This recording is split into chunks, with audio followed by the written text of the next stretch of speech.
Oh no, it's blank. No! Stream canceled. No, it's canceled. We're good. We're good. Oh, you get it just back on. There you go. There we go. Everything's hunky-dory. Nice. Don't mind me also, I'm still a little bit sick. You hear me coughing a lot, probably. Ooh, yeah. Let's go. Let's go. Let's go. Off. Apply all. There you go.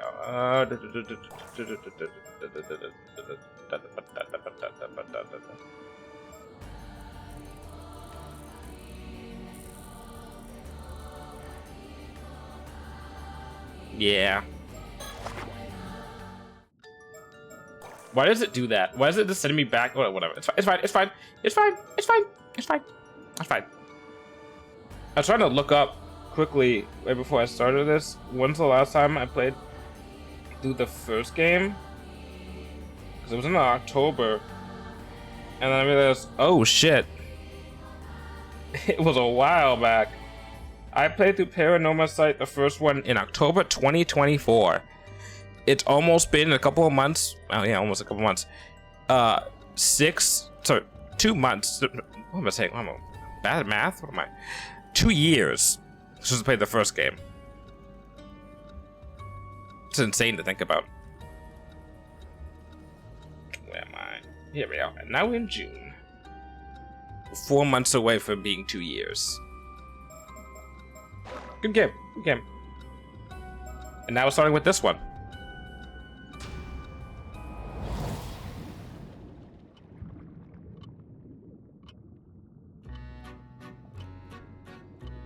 Hey, you're back! Just for the wait. Welcome, welcome. I wonder if it is to see you again. I have the storyteller, your guide to the world of Paranormasight. Now that I understand, you might be keen to dive into our story. There are some important matters I must address first, so please bear with me a while longer. First, this game uses auto save. I'm not gonna read all this.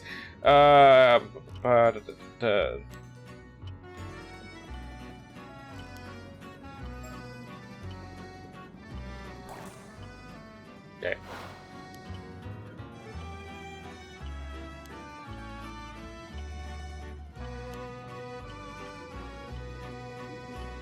Oh, for anyone who is going to stumble upon this stream on YouTube or as a VOD or just as, you know, Twitch as a VOD or whatnot, if you're not familiar with the first game of Paranormasight, one thing you must understand is it uses its game systems narratively.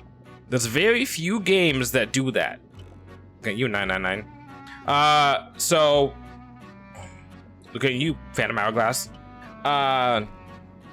We can do cool things with like the menu, and that will affect the game, which makes things you can get a little bit stuck. Because I think I got stuck a couple times in Paranormasight 1. I got to use a guide if I remember correctly. Did I have to use a guide? I feel like I did. Oh, I had someone tell me. I forgot.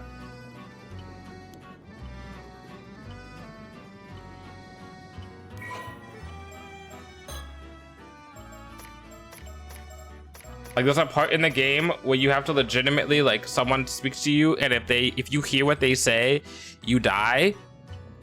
And you have to go into the options and go to audio and then turn down like the volume to 0 in order to like prevent yourself from dying.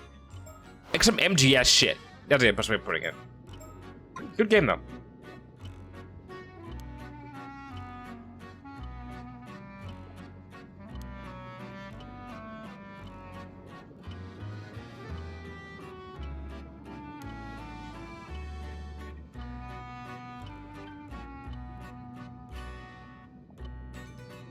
What?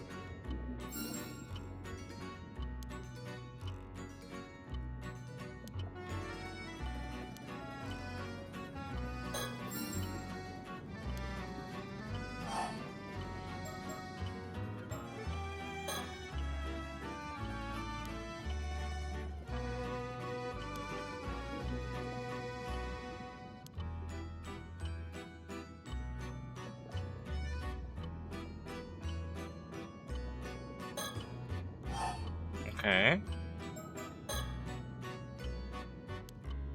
I wonder if there was any quality of life changes. I don't remember what problems, because I probably had some problems with the original game. I wonder if they fix any of those. Oopsies, I hit my mic. I apologize.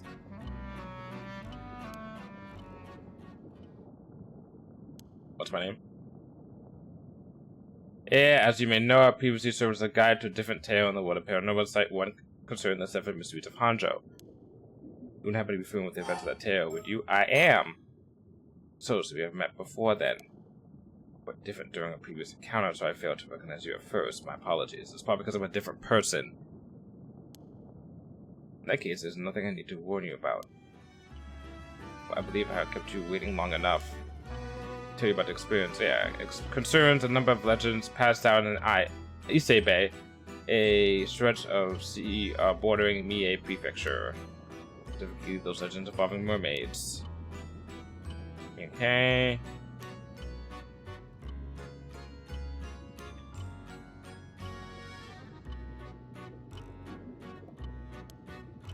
Oh, we're going with this type of... Okay. Yao Bikini. Kind of like bikini.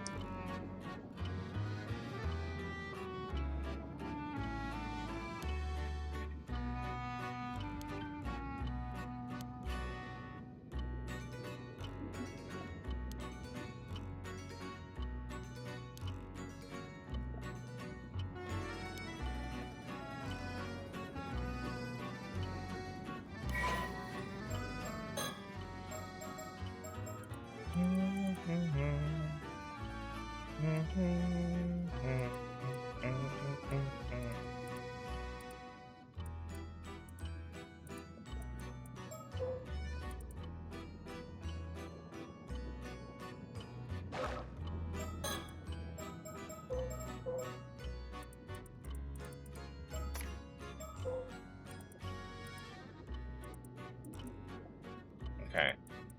This stuff will be relevant. This stuff will be on the quiz. Pop quiz. Fine.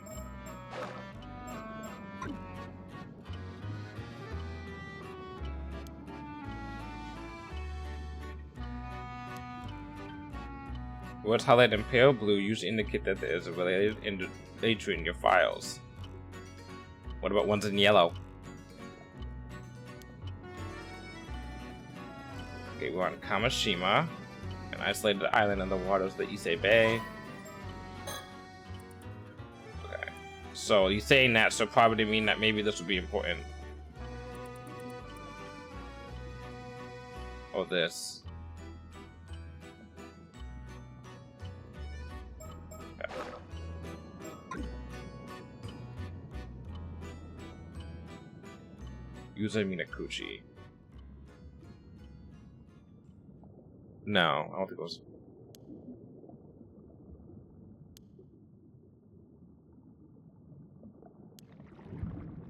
Who am I this time? Because the first time I was the sorcerer, a guy. Because the sorcerer legend, I was that dude in the body of like multiple people, and then the one girl from the beginning was like the evil lady. Reincarnated, and then I just killed her and everything was good.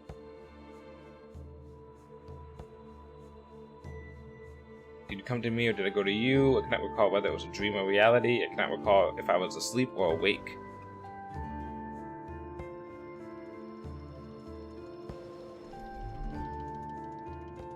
$1980X, yes, of course.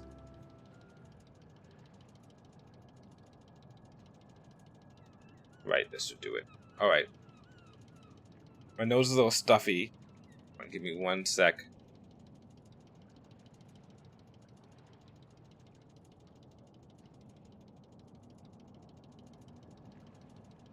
Okay, my nose is a little more stuffy? Shit. Yeah, we'll try this. I'll try reading stuff out loud. Right, this should do it. All good to go, user? Yep, ready as I can. As ready as I can be. I feel so light, I bet I could even outswim a shark. No, more than that, I was born for this moment. The legend of Kamashima's patron saint of diving begins today. Did I read out the stuff in the previous game? Oh, we'll see. I'll look up. After this stream, I'll look it up. If I don't do that, I'm not gonna do it for this. If I do, then I'll do it for this. Okay.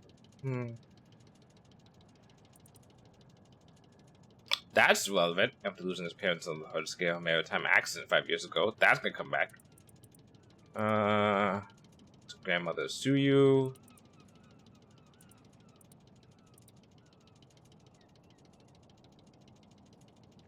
It's a diver. Hey, it's gray and blue. That's how we can Moy. Moy.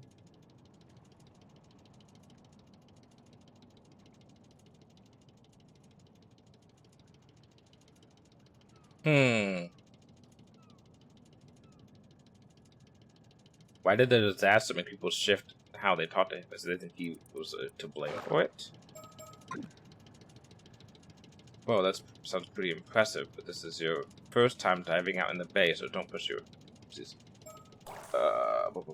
is it? Don't push yourself too hard, alright? Yeah, I know it's my first time, but somehow I'm braving with confidence. I just know I can land a massive haul if I try. Well, I'm glad to see you're ready to go, but make sure you don't go too far from the boat at first.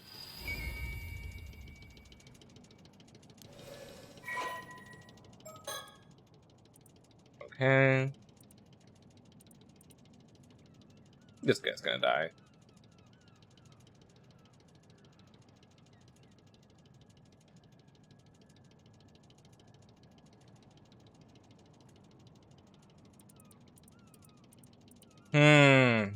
So his father also died in the same maritime disaster. Right,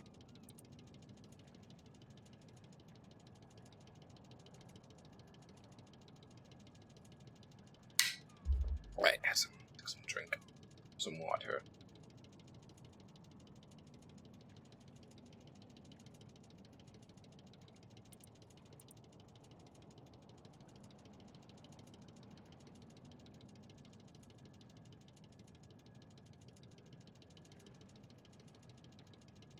Okay.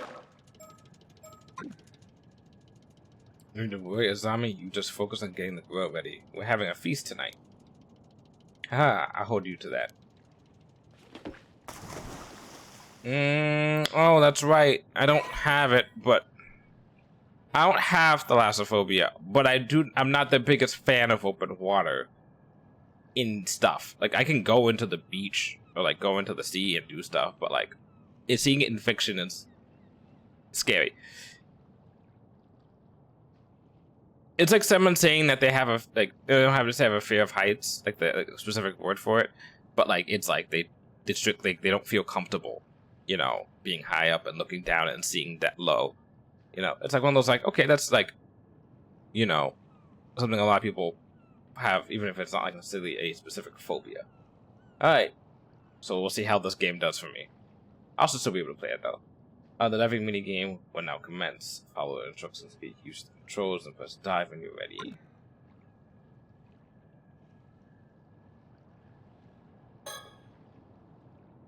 Okay.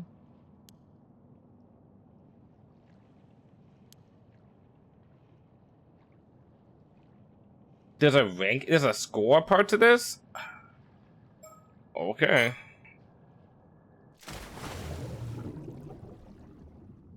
Oh, I hate this. Oh, I hate this. Oh boy, it's first person too. Oh boy. Alright. Look around, perform action. Oh. There's a sweet piece located with marked with blank. Think about looking around to try and look at any potential patches. Oh, this is a horror game.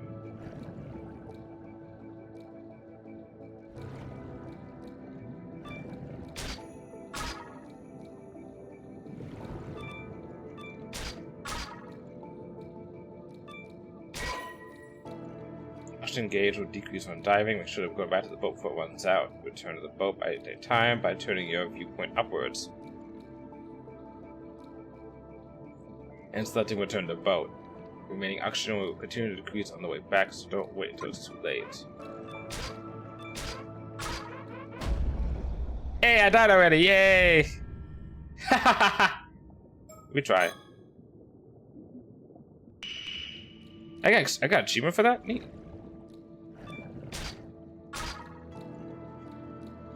So it goes down without me having to do anything.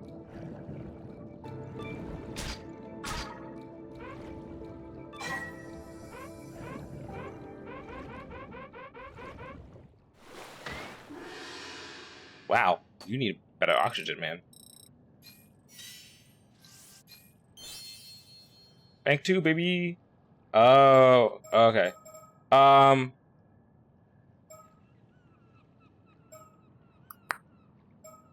So basically health, getting back up faster, each time catching sea creatures and searching. There's something about this game being horror themed that makes me feel like I want to be able to get back to the boat faster.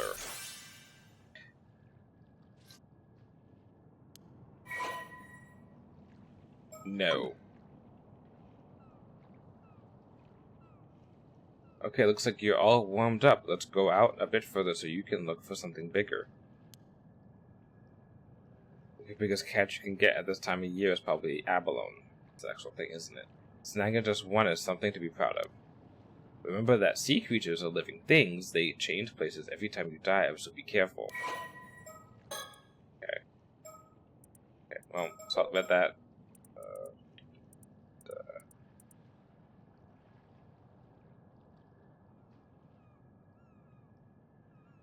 Generally refers to women. I did not know that.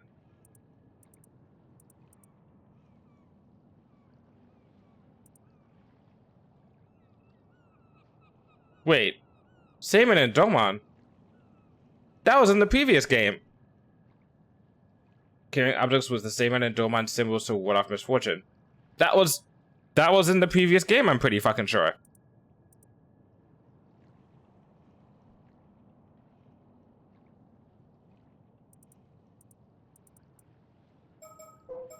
Okay, this I don't care about. This I don't care about yet. This was interesting, but I don't care about this. Okay. Okay. It's like you have to master everything all at once. You can take off whenever you're ready.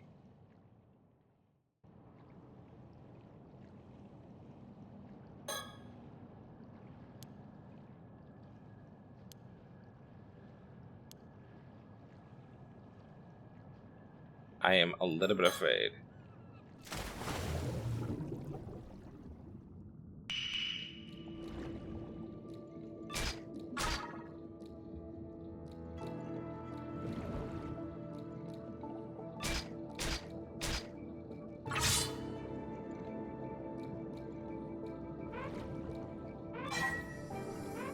I don't like the fact that it gives us this POV of you returning instead of just automatically bringing you back. That's so fucking...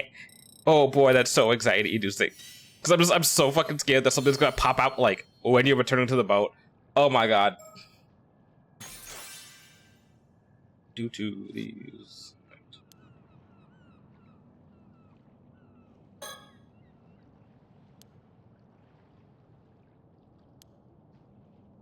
And knowing how this game is, there's no guarantee this guy's gonna live through the main part of the... They haven't even said chapter 1 yet. This guy could be fucking dead.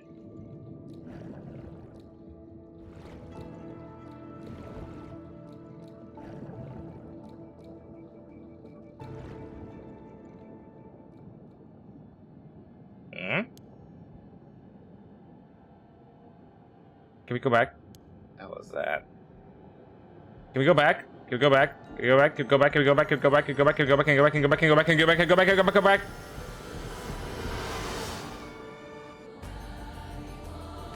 There we go.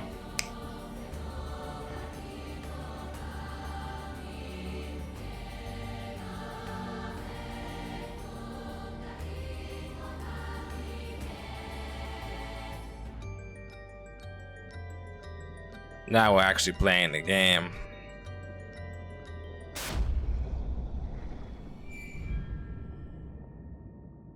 Wait, what? What?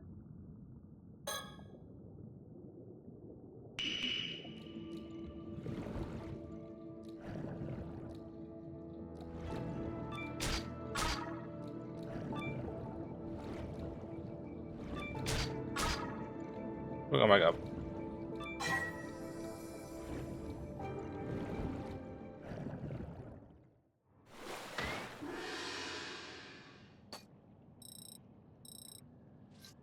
I don't think it's possible for us to get the thing. I think we have to, like, have the fail state.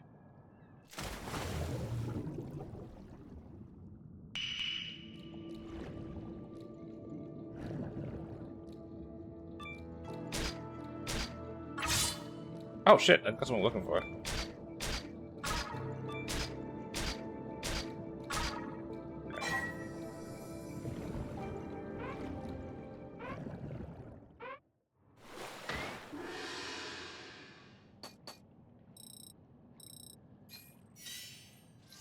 That's not what we're looking for.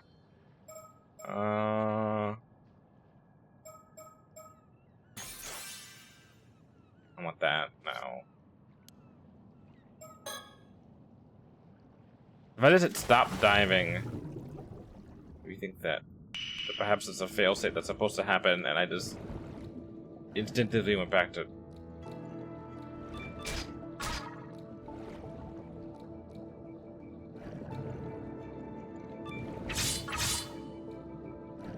Where the fuck is this thing? Uh-oh.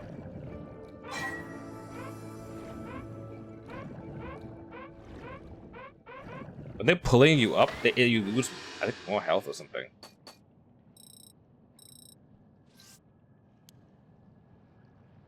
Dude.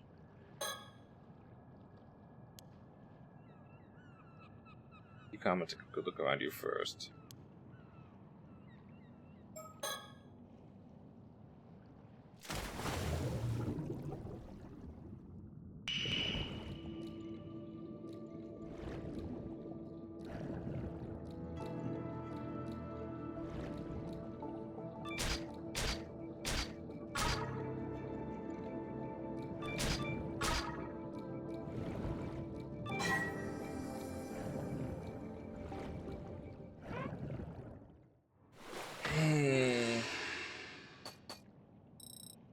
That was a level up at least.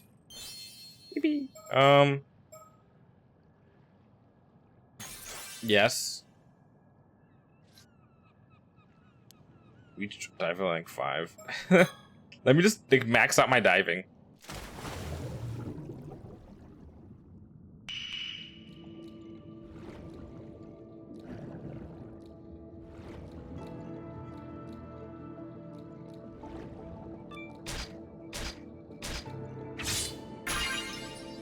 Oh, we found it! We found it!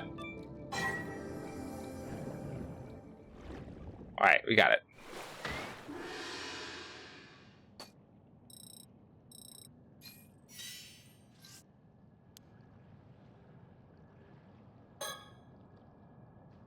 Whoa, is that an abalone? That's amazing. You are the patron saint of diving. Diving. Hey, rank 5 already. Wow, game mechanic already. You're doing great. Keep up the good work. Now that's up to the dive to your heart's content. To say the word when you want to head back. Let's head back. Let's head back. We're done. We're done. We've seen enough. Right, let's leave it at that for today. Good work out there, user. Managed to get a fair bit of diving in, huh? Bet you feel like you've got a better grasp on things now. For sure, I feel like my diver rank's gone up at least a bit too. So, do you feel any different now? Did your body undergo any weird changes? Nope, I feel exactly the same. It's changed, the same OD user I've always been. I guess we're a bit off the mark, huh? So, what do you want to do now? Should we call it a day? Okay. Azami. Huh? Will we head back? Can we talk for a bit? Sure, what's up?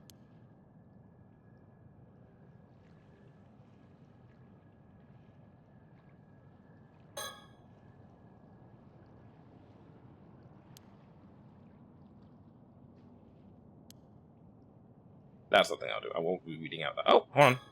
Sticker time. The collectibles.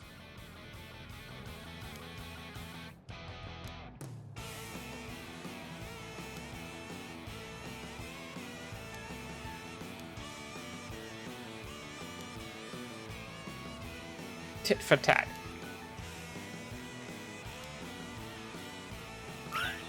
Yippee! 1 out of 20, baby.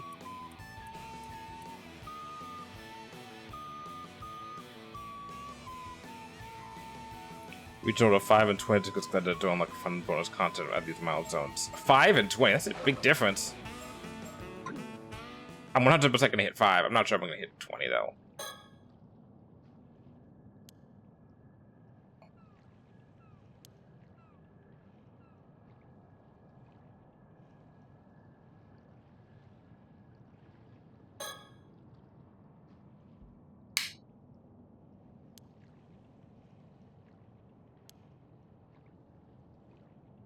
There's a little like a keychain thing here.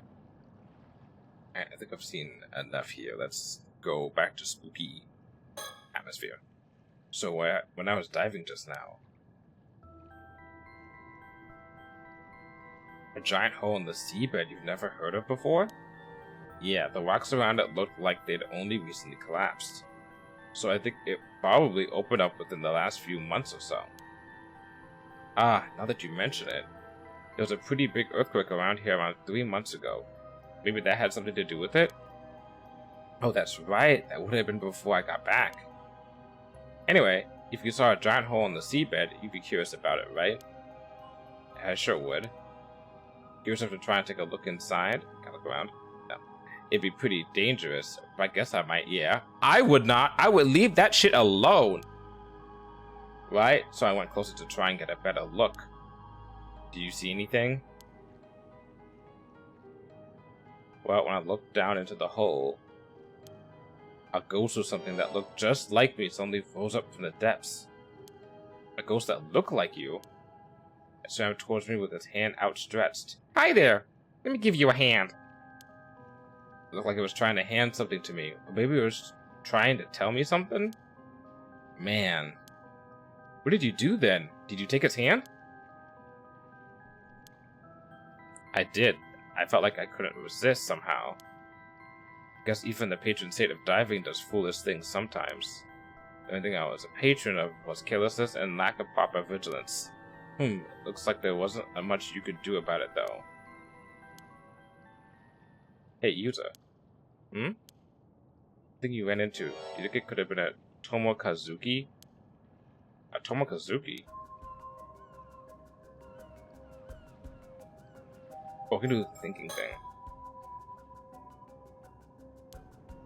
Oh, that's right.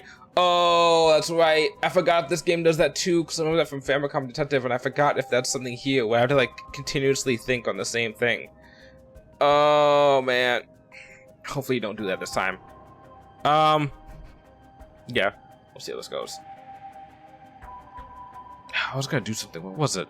What was I gonna check?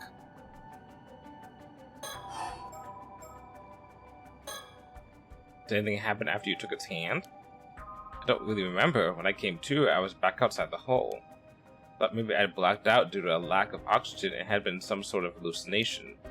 I see. Yeah, I guess that's possible. But if that's the case, that means I stopped you just to talk about some hallucination I saw, and that would be super embarrassing. So people do say that Tomokazuki legends might have come about because of divers seeing things when they run out of air. But hey, it's no big deal even if it was a hallucination. The most important thing is that you're safe. Still, I can't help but wonder about a hole suddenly appearing like that.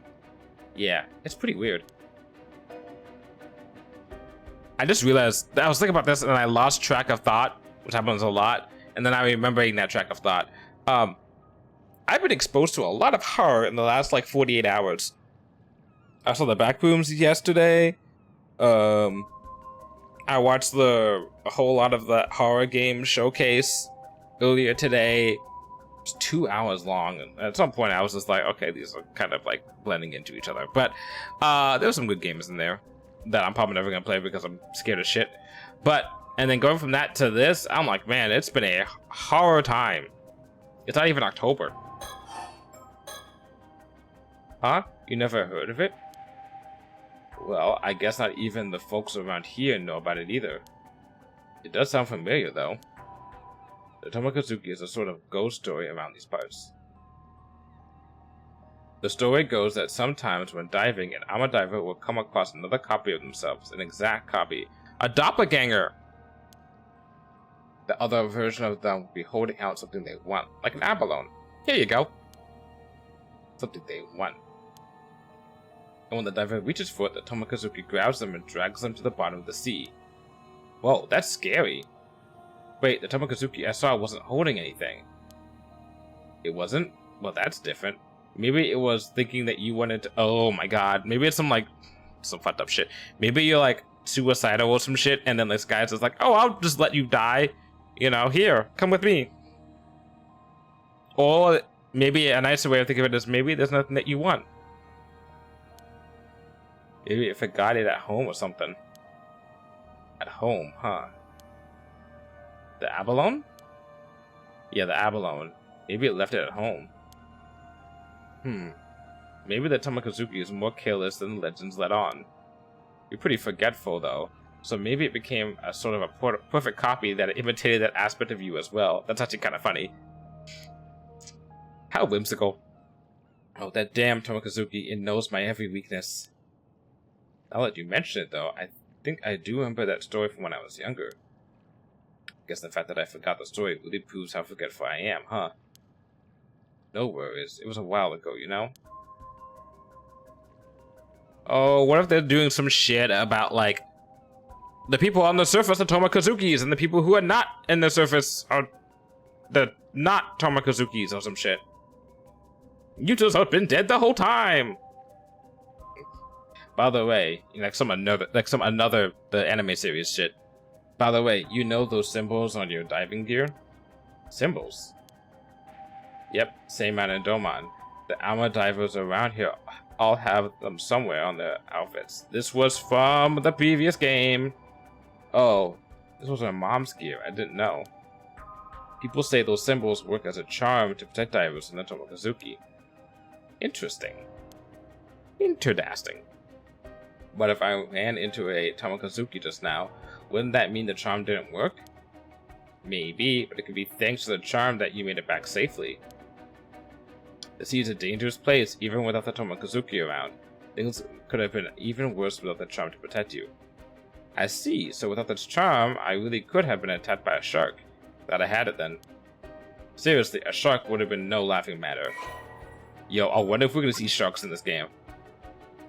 Oh shit, hold on. Files. Steven and Domon.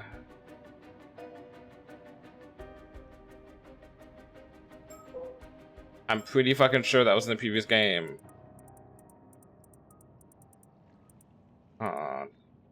This is like the legend of it. Okay.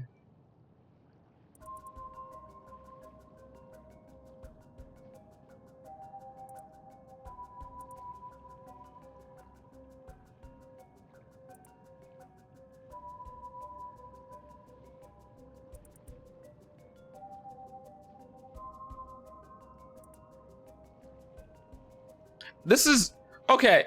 Here's my problem with certain folk tales that are about like dangerous creatures, right?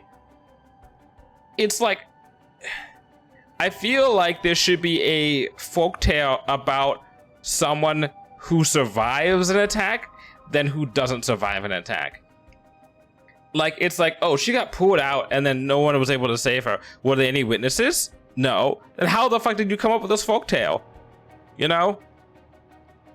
This is one of my pet peeves when it comes to like, you know, like some like fucking legend or myth or something where it's just like, and they died. And it's like, okay, if there's no witnesses and no one knows about this, how did the story even come up?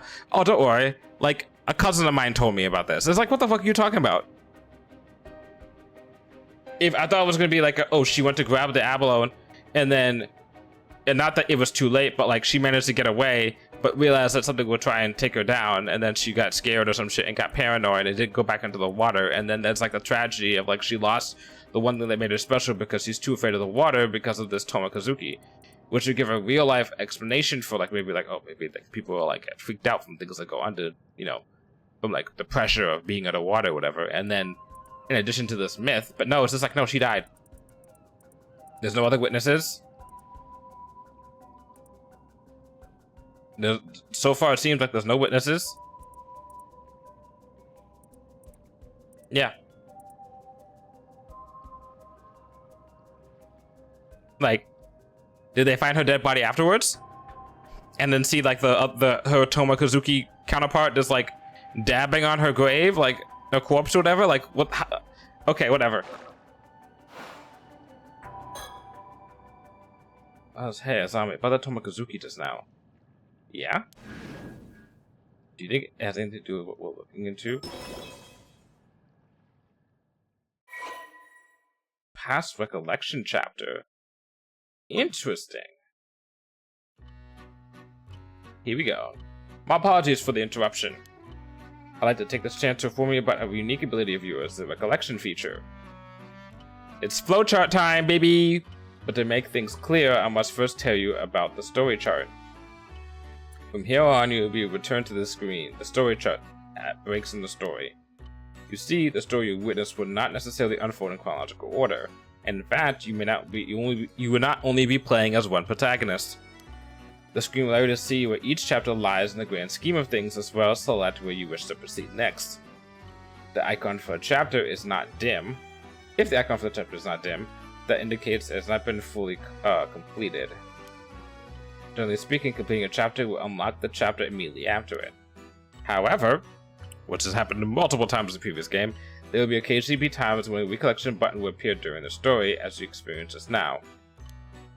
Pressing the button will allow you to delve into a memory evoked by certain words in the text. I think this part's new. I think in the previous game, you would finish a chapter and then you'd be like, what the fuck? And then you'd have to go back and then play through a chapter of another person to a point and then continue from there, finish that chapter, and then unlock a new chapter, do that, then go to another person and do their chapter, and then go back to like the person A or B or whatever, and then do their chapter again. Whatever their new chapters are. It's like roadblock, and then you fix the roadblock, and then you go to another roadblock, and then you fix that roadblock, and so forth and so forth. But this, I think they're stopping in the middle of a chapter? Which is whack. Okay. So we'll in turn unlock a new chapter, a past recollection chapter for you to experience. Most remarkable ability, is it not? Once you have unlocked such a chapter, it will become available in the story chart for you to use as you wish. Okay, so yeah, this is different. Because before, you had to finish a chapter and then do something. And this, it seems like they're not having it be that way. This video would be key to unraveling the tale before you, so be sure to press the recollection button when you see it come up. With that, please enjoy the continuation of this tale, which means these two can die like right now and nothing would... These two can... Oh. Okay, so I can't do the story chart until... Oh, let me save. I'm like paranoid about that. Okay, so it is like the old system. You have to finish a chapter, then you can go to the story chart and then do old shit. If so, could your mom have become an armor diver because she wanted to find the Tomokazuki? Yeah, okay, so we can go back, okay. But she wouldn't have worn something with his charm on it if that were true, right? Good point.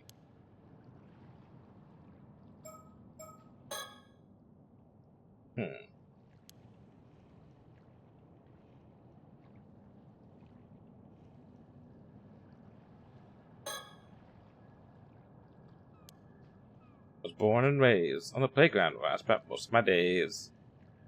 I'm probably gonna get jump scared by something. Is that what you wanted to talk about? There's more. There's more. Actually, this might be the most important part. Whereas there's something I need to do after this. Something really important. Hey, so you found a lead down there after all? I'm serious. If I don't pull this off, something terrible's gonna happen. Hey, I believe you. Go on, tell me everything.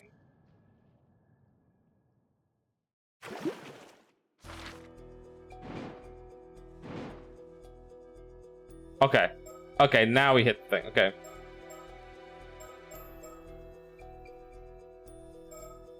Something I want to do. So let's do this first. Then let's go to the memories of last summer.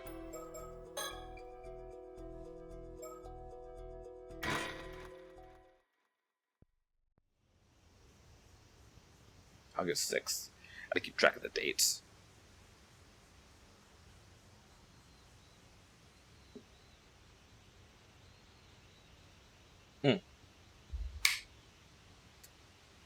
I see. If you say you want to be an armor diver, then of course you've got my full support. But something tells me you're not just doing this for Suyu.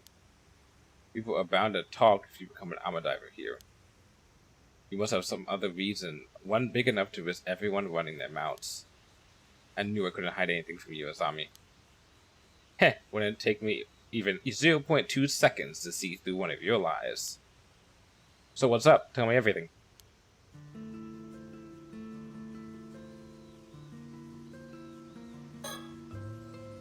These are the ruins of an old wartime building, the Kantekisho. The building's been abandoned, so hardly anyone ever comes here, which makes it the perfect place for private meetings.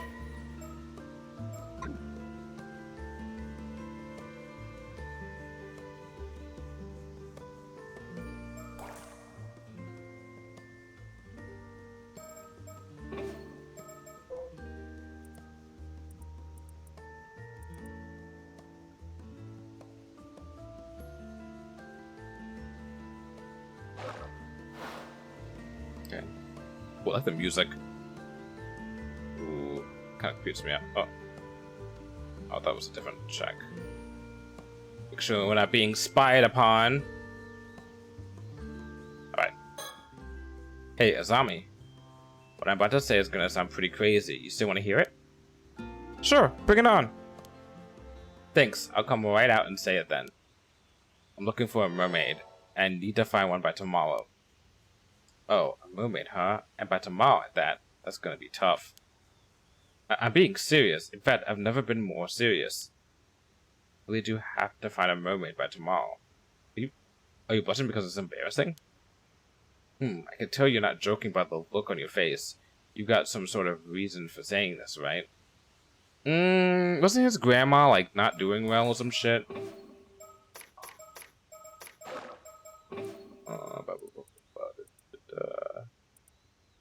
Injured her leg forced her to retire from diving and causing difficulties in her daily life.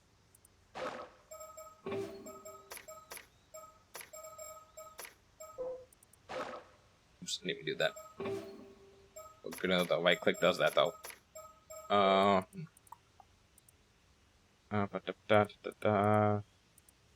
Eating mermaid flesh could grant me eternal youth and longevity. I wonder if that's the motive. Go on, I'm listening. Thanks, Azami. Is it okay if I talk a little about the disaster 5 years ago? Ah, the disaster, huh? If you're okay with it, sure. I was in middle school at the time. My parents had taken me out into the bay on a little fishing boat. This massive storm came out of nowhere and sank all 3 fishing boats that got caught up in it. I was the only one who survived. Yeah, it was really terrible. No wonder they're talking about him. It's like, everyone else died. How come you didn't die?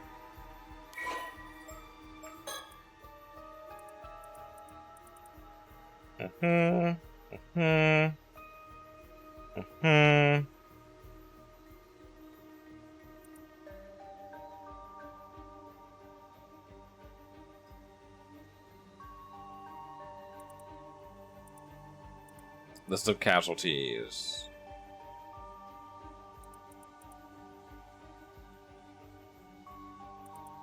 What's his last name? Okay, that's not this person.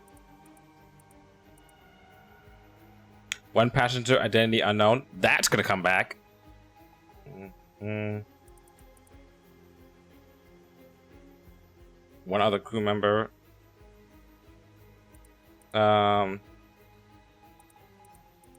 This one is his mom and dad. His mom and dad. And then this one is the other guy's dad. And then that leaves this person who we don't know who they are, and then this passenger. And then passenger recovered with slight injuries is probably him. Okay.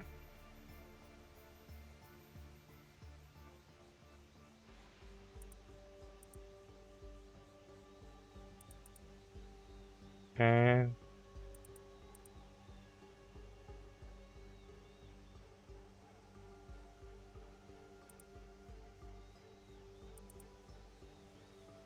This is very detailed for a fucking investigation. Yeah, this boy was ostracized, and his friend helped try to cheer him up or something like that. Meanwhile, investigation continues.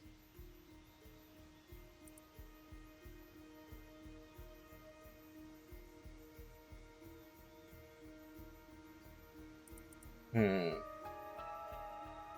was not long before the speculation began that Mara Minakuchi had done something to incur the wrath of the god of the sea. God damn it. Fucking, like, myth fanatics or whatever, religious fanatics. Already suspicious of her due to her mysterious background. What do you mean? In contrast, only words of sympathy were spoken for her husband, Tosuke. Oh, that sweet boy, Tosuke. He was a good boy, if only he didn't marry that weird harlot Mary. He would have been able to live.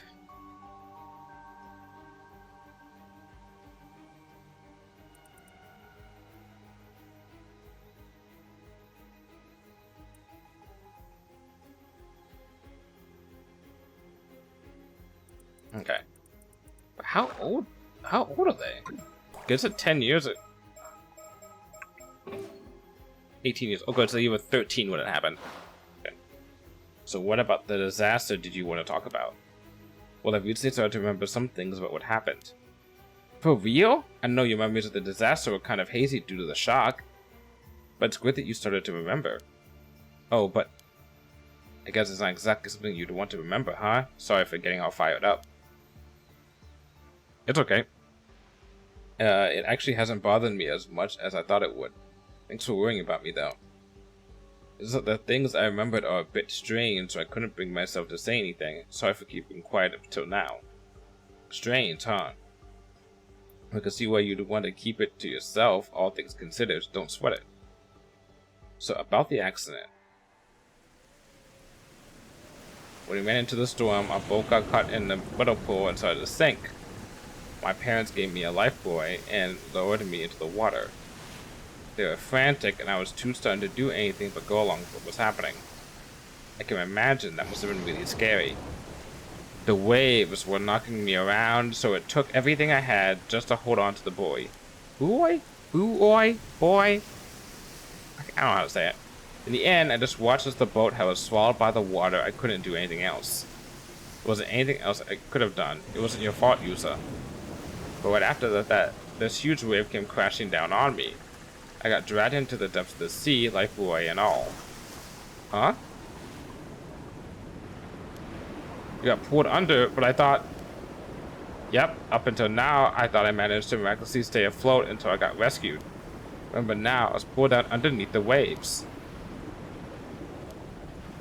I remember being caught in the current and tossed around all about underwater. I've had that happen to me, kind of. I remember going to, like, I was on a trip to, like, the Caribbean, and I was a kid. And I was playing, like, in the water, and this big wave hit me, and I was, like, underwater when the wave hit me, but, like, the water is still, like, hitting me still. And I remember, like, being underwater and, like, rolling around, going towards the shore with the wave, and, like, scraping, like, my, like, knee or some shit like that. It was, like, I was like, holy shit. Nature was scary. I couldn't breathe. I was so sure I was going to die there. But then someone grabbed my hands. Wait, are you saying what I think you're saying? I was barely conscious by that point, so it's not like I saw them clearly or anything. But I'm certain someone was there with me. Someone who grabbed hold of me and pulled me to safety. And from what I remember...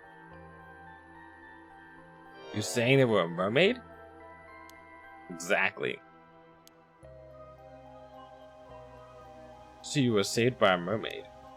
I'm sure of it, and that's exactly what first comes to mind when you hear the word mermaid. A real mermaid, huh? But it was a really extreme situation, so it's entirely possible I was just seeing things. Which would mean I called you out here just to talk to you about some hallucination I had. This is the second time they mentioned that. Oh, this is the first time it happened chronologically. And if that's the case, I'm going to be super embarrassed. I have deja vu going on. I mean, you're standing here talking to me now, right? So you must have gotten out of that situation somehow. Yeah, sure. And I can't imagine any normal person being able to stay afloat in a storm like that, let alone managing to save someone. Same, you'd have to be some sort of superhuman or something, or not human at all. Dun dun dun!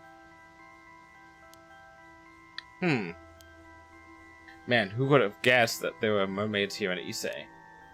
If I really was saved by a mermaid, I owe them my life. I'd like to thank them in person if possible. Makes sense, that's why you're looking for them, huh? Well, if you manage to find them, I gotta thank them for saving you too. I'm sure he's not gonna be like, why didn't you save my dad? So I was thinking of heading to where the disaster happened and diving there to see if I can find anything. Wait. Are you sure? You almost died there. I'll be fine. In fact, since I've never gone near there since the disaster happened, I was also thinking I'd like to do something to honor my parents and your dad's memory. I was it my dad's? Yeah, I like to at least offer flowers, if nothing else. The others here have always kept their distance, but it's not like it's going... What? Oopsies. It's not like going there for dinner or anything. Let's do this. Thanks, Azami. I owe you one. Okay.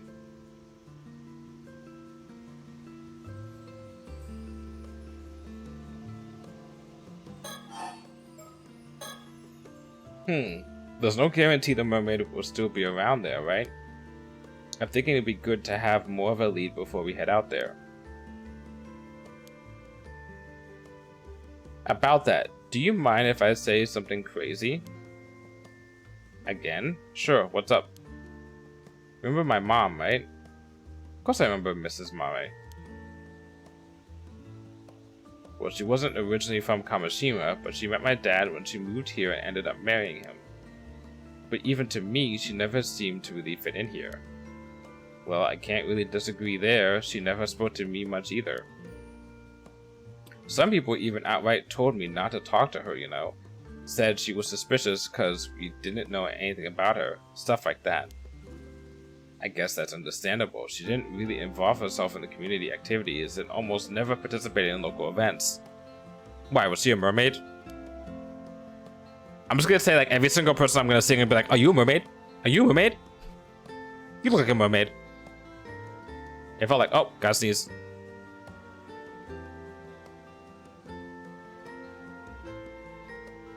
That sneeze turned into a yawn.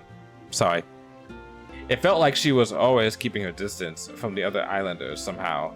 20 years here, and she was still considered an outsider.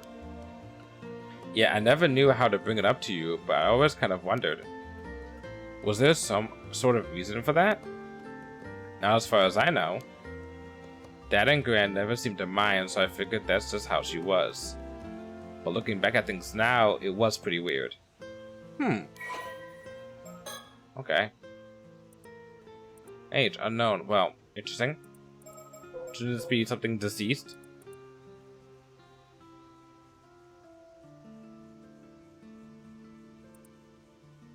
Wait, so she went missing and they haven't found the body? Oh, okay. Yeah, okay. Alrighty.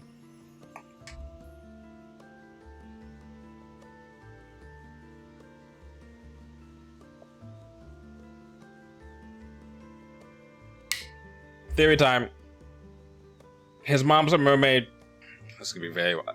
I feel like this is way too easy, so it's probably not this. His mom's a mermaid.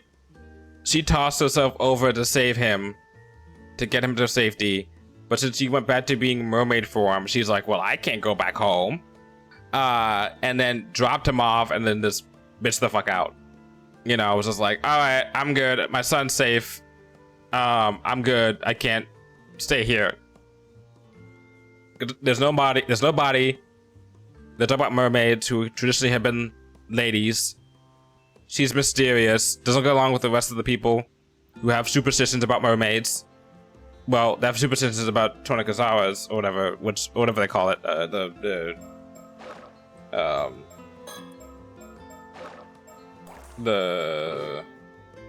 Shit. The Tomakazukis, yeah. And then she probably was like, you know what? I'm good. And then just drops him off with grandma Goes out to get some milk, never comes back. I guess even I thought she was a bit of an oddball at times.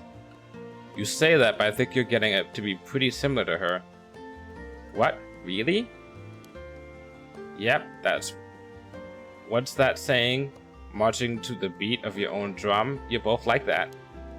Really? I never realized. I've been so blind. A blind fool. Yep, there it is. That's what I'm talking about. Hmm?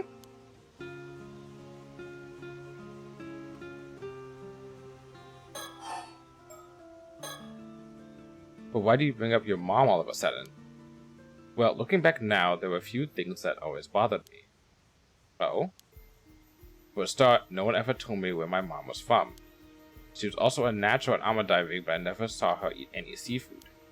And sometimes at night, she'd suddenly say she wanted to go look at the sea before going out and not coming back for hours. Yo, if they confirm him being a mermaid in the first couple of chapters, that's actually kind of baller. Because if you're tossing out one of your mysteries to immediately solved, that must mean the rest of your mysteries are going to be really good. Huh. I guess that is all pretty weird, yeah. But that's not all. When I was sorting through my mom's belongings, I found this. We should keep it in the family altar, but I brought it along today to show you. What's that, a fish scale? It's huge. It's got to be at least 7 or 8 centimeters long. I always just figured she'd hold on to it because it was a rare find. But once I remembered the mermaid, I began to wonder. What fish could this scale have come from, and why was my mom holding on to it? Whoa, hold it right there. You're not saying... I am. The mermaid who rescued me back then was... I think it was my mom. Holy shit. Good thing I guessed that quickly, a little earlier than that. What do you think? The fact that they're doing this now makes me feel like this is not actually the case, but we'll see. I don't know. It's pretty out there. Could that even be possible? So your theory is your mom used to be a mermaid, but she became a human so she could live among us? Not gonna comment on Among Us. Yeah, but she turned back into a mermaid when the disaster happened and wasn't able to come back afterwards. How does that sound? I don't know. But after hearing your story, I can't just dismiss it out of hand either. If that's really the case, and my mom really is still out there in the sea somewhere, even in a different form, I was thinking it'd be nice if I could see her again. Might be because they're still treated as missing instead of dead, but it still hasn't really sunk in that my parents are gone. I know what you mean. Sometimes it feels like my pops is just going to show up at my home again like nothing ever happened. Though even if your mom's alive, I guess it'd be hard for her to show up if she's back in her mermaid form now. If my mom really does have some sort of connection to mermaids, then maybe that was the reason she never really fit in here. It might help clear up any mistaken impressions the others have of her anyway. I see. So you think that by trying out almond diving like your mom did, you might be able to find something out. And maybe if you're lucky, you'll run into a mermaid in the process. Yeah. And if I really am descended from mermaids somehow, it's possible that diving might awaken something in me. Oh, that's why they asked, did anything in you change? It's like, no, I feel like the same guy. Oh, right, I hadn't thought of that. I guess your legs suddenly become fins, we know for sure you're a second generation mermaid. Okay, I think I've gotten the gist of what you want to do now. Thanks for understanding, Azami. I haven't been happy with how people have been treating you ever since the disaster either, and what they say about your mom. If there's anything I can do to clear the air, I want to help. I don't think this will clear the air. I don't think revealing that this woman is a mermaid is going to help at all. In fact, I think it's going to be even worse. Because then they're going to be like, oh, she had the potential to save everyone else and she only saved her fucking son? Wow, what a fucking piece of shit. She let all those other people die. Can only save her son. It's hard to change people's minds about things, especially when it comes to being negative. Though I do know how people will react if you suddenly start talking about mermaids. Suddenly start talking about mermaids. Man, can I read? It might be best to keep quiet about that part for now and just say you're looking into your mom. What do you think? Yeah, I think that would be best. Okay, now that we got that settled, how about we head out tomorrow morning? That sound good to you? Yep, I've been doing some training in secret, so I'm all set.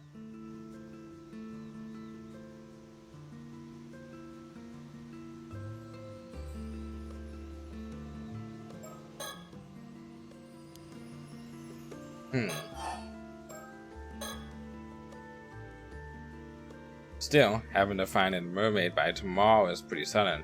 What's up with the tight deadline?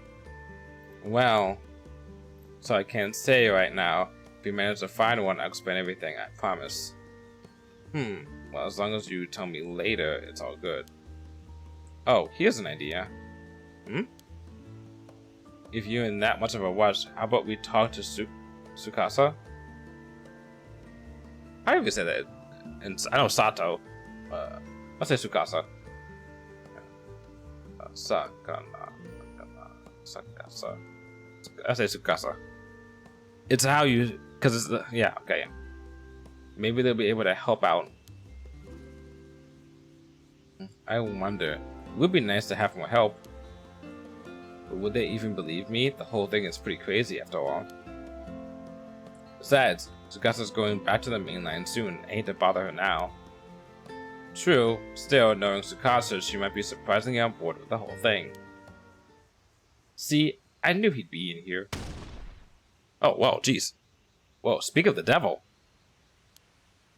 God, when did you two get here? Oh, talking about something you didn't want us to hear, were you? Boys will be boys, I guess. Hey, we have chartered fans! Yay!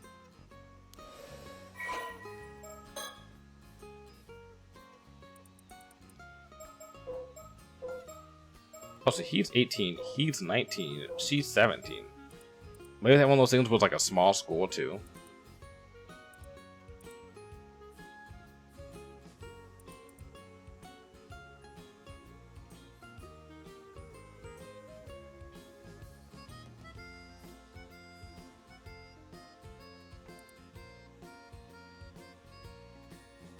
Her estimated diver rank is 6. Oh, one higher than us.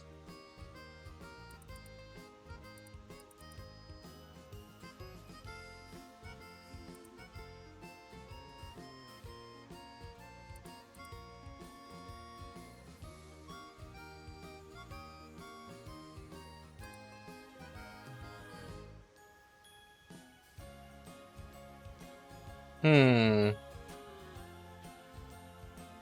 18 years ago, her still pregnant mother Nagisa a while moved to Kamishima alone before giving birth to Tsukasa shortly afterwards.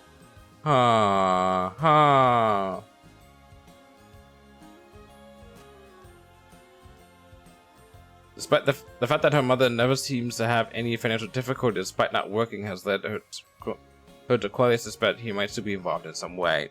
So father's not around, but he's still alive. Okay. That's gonna come back. Hey, you got us all wrong. We weren't talking about anything like that. Yeah, you gotta hear me out, Tsukasa. I was powerless to resist. I refused at first, but Azami insisted and... Oh? Tell me more. You might as well admit it, Yusa. And Sato, what's with the sudden keen interest? Yeah, what's... Hold up.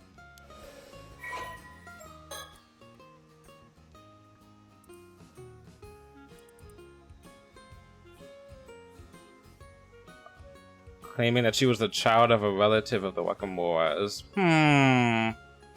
Okay. Oh, so she's just like her. Very suspicious.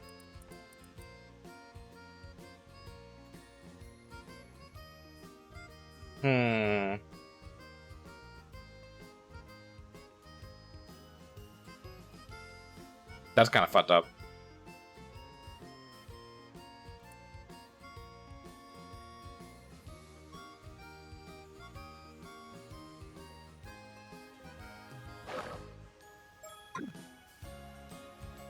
God, let's all calm down, okay? It's not like that. We're having a perfectly normal conversation. Yeah, sure. Anyway. Hey, don't just brush me off. You're getting pretty worked up, Azami. Don't act all innocent. You're the one who caused this mess, you know. I like how this one's a lot more lighthearted than the first game. The first game was like, yeah, you go. It's like we already had some horror elements, but the first game was way more like immediate, like thriller moments. This is more like, aha, summer jams. Hee hee hee. Sorry to interrupt your fun, but I really did have something to say. Folks are worried you haven't showed up to the association meeting, Azami. You should probably get going. Oh damn, the meeting. It totally slipped my mind. Sorry, user. I gotta go for now, but I'll get in touch later. No problem. Thanks for coming even though you're so busy. I guess we'll be on our way too then. So we got some important business to handle on our own. To handle. We'll be able to help out with whatever you're up to. Neat.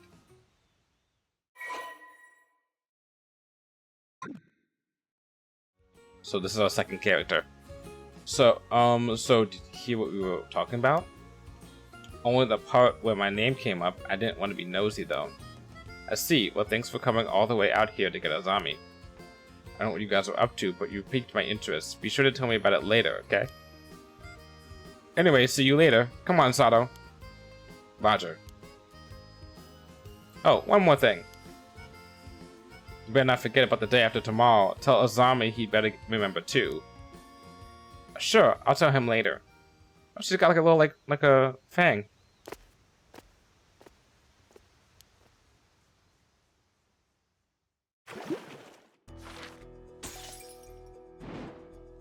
Oh, it's Sato's perspective. I didn't catch that. Oh no, when they showed up. Okay, I'm gonna go to the restroom. Take a small little break and go to the restroom. Grab like a snack or something. And then what we're gonna do is we're going to do Sato's one first, because chronologically that's first. And then we'll go from there into them, because it's clear that they're all together up here. So we'll go back up to here and have those storylines coalesce and see what's happening there. But in the meantime,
Gosh damn it.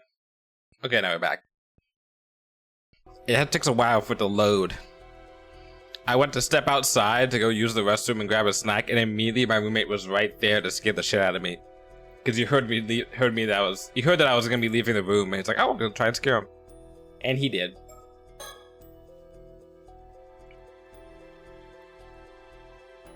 Okay.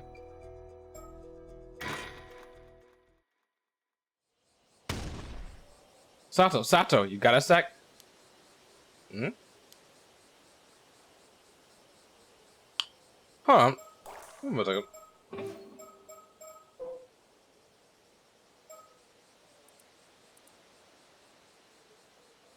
No. She reminds me of someone. Who does she remind me of? She reminds me of someone from the first game, but I can't remember who.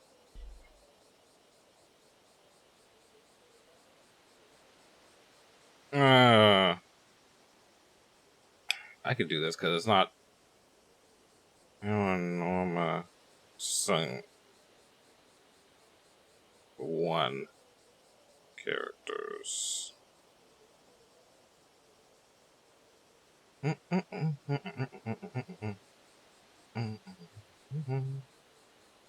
No, it wasn't you. She does remind me a little bit of Ayame, but it's not you specifically.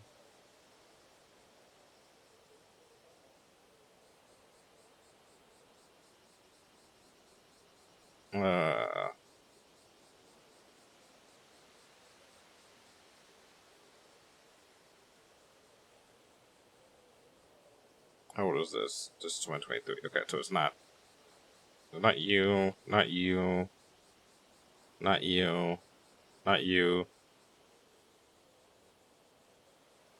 not you, not you. I missed the detective. He was cool. Not you. Wasn't there two? Well, maybe I am thinking of the one girl, the college student girl. She had on a student. I guess it's her expression. So I was hoping to get a bit of advice. Thing is, you're the only one I can really talk to about this. Sure, what's up? If you got a problem, leave it to me, Kamashima's living, walking, talking encyclopedia. Wow, that's a pretty impressive title, Miss Encyclopedia. Although I think the walking, talking kind of implies you're living already. Either way, I hope you can help. You know that even if it kills me, I'll squeeze every last brain cell I've got to help you, Tsukasa. Right. But you're supposed to be a living encyclopedia, so please don't go dying on me. Thanks for being there for me, though. Come on, let's go somewhere with no one else around, then. But they did the same thing that the boys did. Pardon me a moment, young ladies. Yes? You mean us? Yes, sorry for the trouble, but I was hoping to get some directions. Oh. Are you here sightseeing? Welcome to Kamishima. Her eyes, what the fuck? Aha, I'm afraid it's not quite as relaxing as sightseeing. I like the designs, though. We're looking for the Wakamura residence. Would you happen to know where it is? The Wakamura residence? May I ask who you are? Oh, of course. Please pardon my manners. My name is Yumiko Shige, a housewife from over in Tokyo.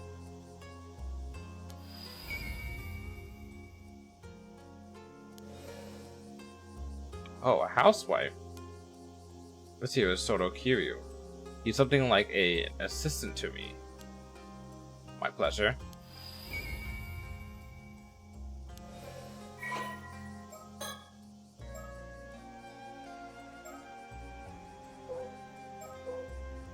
She's got burn marks right here. Interesting. Age, secret. Is this one of those... I want to move forward closer to the mic. Is this one of those, never ask a woman her age thing, or is this like a gameplay and narrative reason? Because you notice this says secret. And then this says unknown. Oh, you must be guests for the old man. Wakamura home is just up the slope after you head through the alley. It's a bit of a maze, though. Want me to show you? Ah, so it was that way. Thank you, but I believe we can manage from here. Believe it or not, we've been running all around the region. We're quite used to the area now. And thus we get our last... What? No! I'll let it say last protagonist, but... the previous game had ended up having a fourth protagonist for a split second.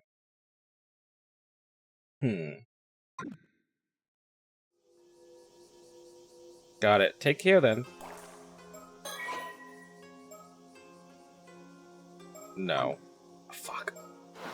So I have to finish the chapter. Alright. Ma'am, is something the matter? No, it's nothing. I'll tell you later. Can she see ghosts or some shit? We'll be on our way then. Sorry for stopping you.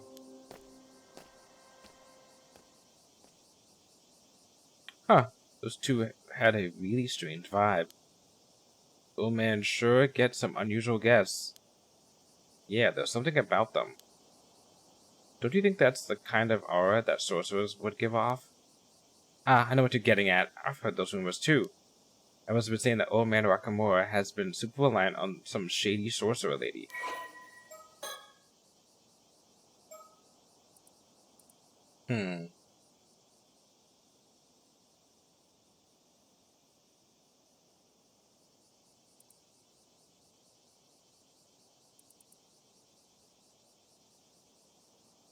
Head of the Kamishima Fisheries Cooperative Association, which is probably what Azami was going to, or that he was late to.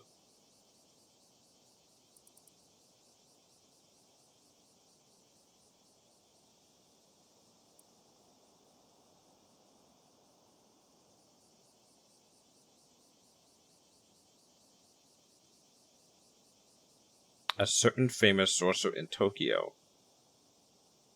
What was the name of the guy who was the main, like, sorcerer everyone was talking about? What was the... Oh, no, it was the lady sorcerer, wasn't it? Like the Oracle or something? There's a whole thing about that. It did say they were from Tokyo. Maybe they really were maybe they really are sorcerers. Whatever. Come on, Sato, let's go. Yep.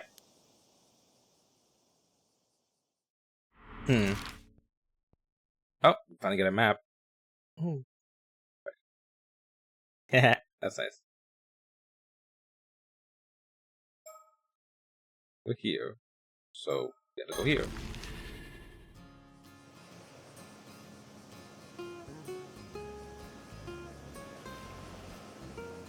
Okay, this spot should work fine.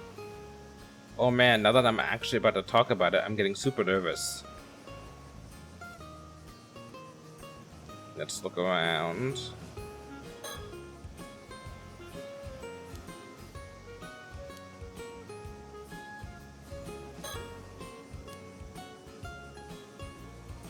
Oh, too fast there.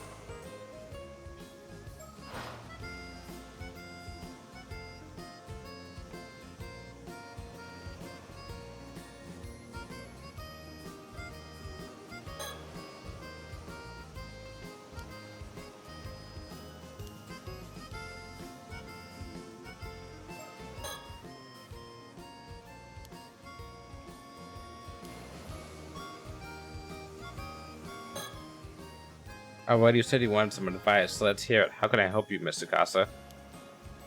Well, I do want your advice, but I'm not really sure where to start.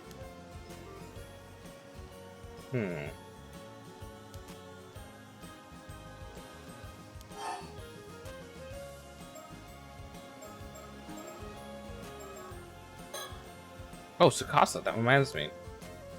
Did you catch that 2-hour suspense drama the other day? Ah, right, you said you were looking forward to it. I didn't see it. Ma was watching a period drama. Darn, that actor you like had a good part. He turned out to be the killer, though. Ah, I wish I could have watched it. You did just kind of spoil it, though. Yeah, take a move, come on. Wish we had a VCR like yours. You can record music shows and watch them over and over, right? That sounds amazing.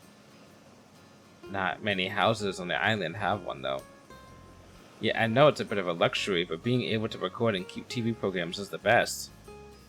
Haha, you love TV way more than I do. It's great you can enjoy it whenever you like.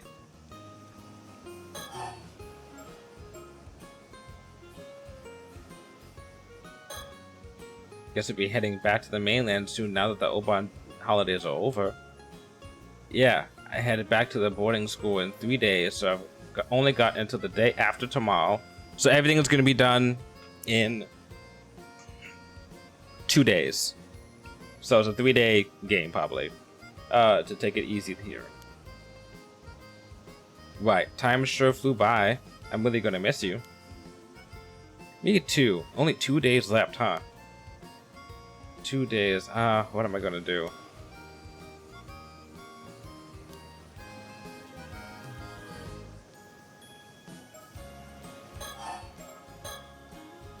Yeah, how about that? How do I even put this on?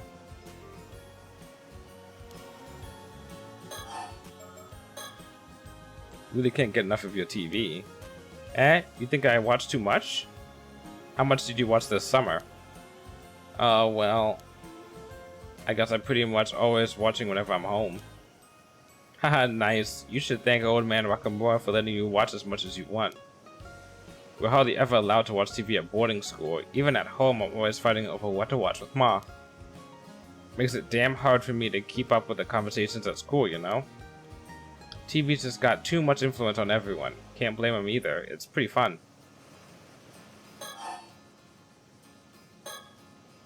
So the plans you were talking about for the day after tomorrow.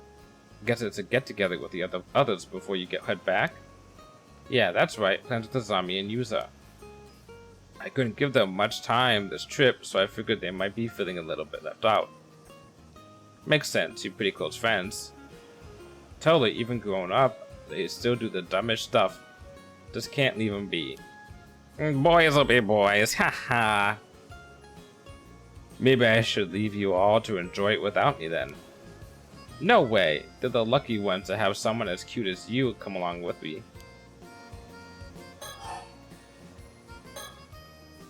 Man, I can't believe my summer break's already coming to an end. Yeah, it's kind of sad. Speaking of TV, I saw something on the morning news. Yeah? What happened? Something serious because the music just cut out. They said an armored diver on the mainland went missing at sea. Yeah, I saw that too. I hope they find her safe.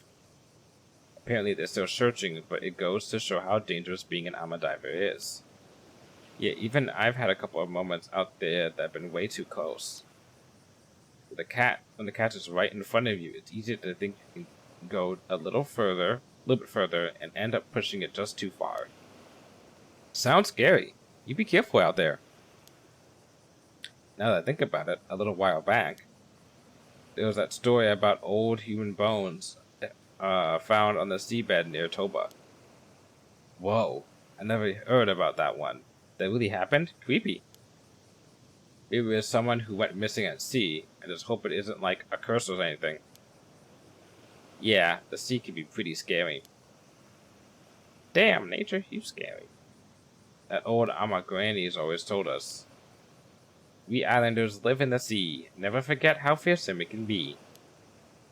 That's why the Ama divers wear charms and mind the proper rites, right?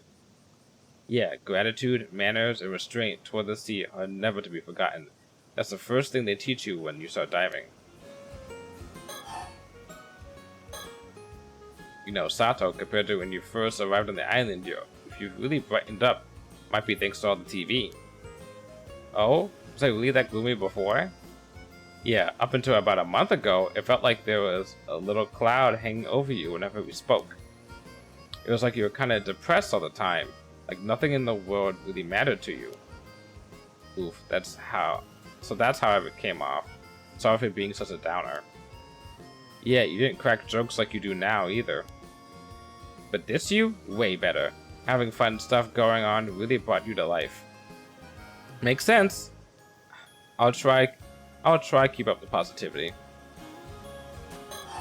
Okay, now. Okay, I'm ready. I'll just say it. Go ahead. So the thing is, I think I like someone. All right, go on. We'll hardly get to see each other anymore soon.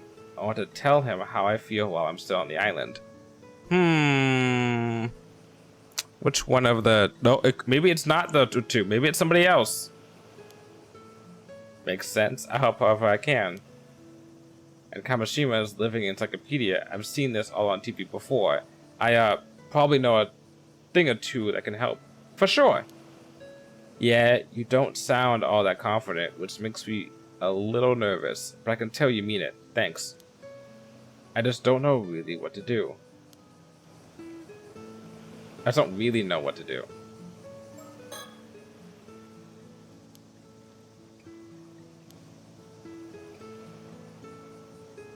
Just checking around.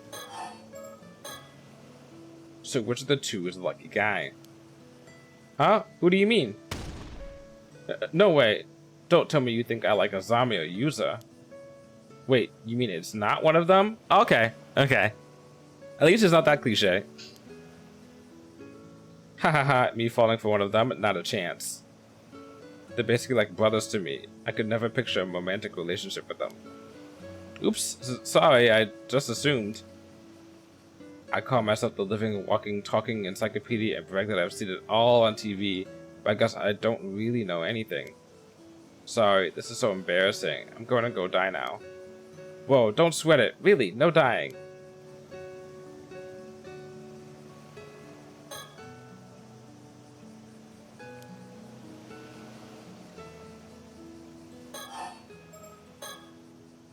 But then, who is it?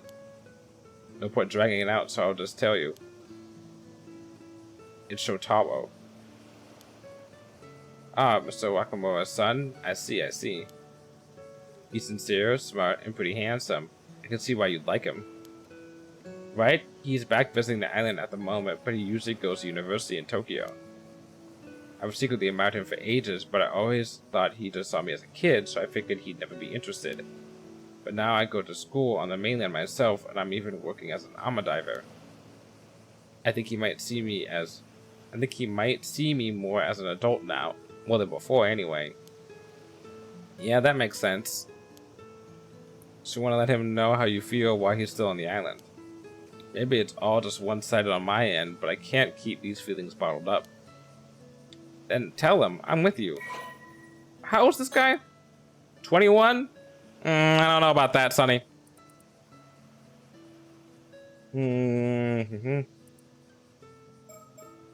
He is his son? Yeah, okay.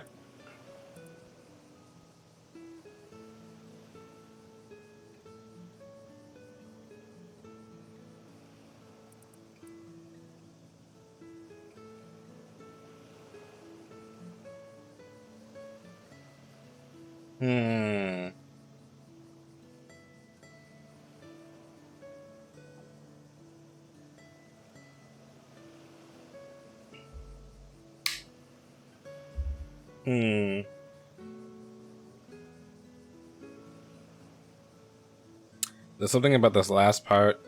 It's not the fact that he doesn't like his father, because his dad seems kind of like a dick. It's the fact that he's like, this shit's outdated. And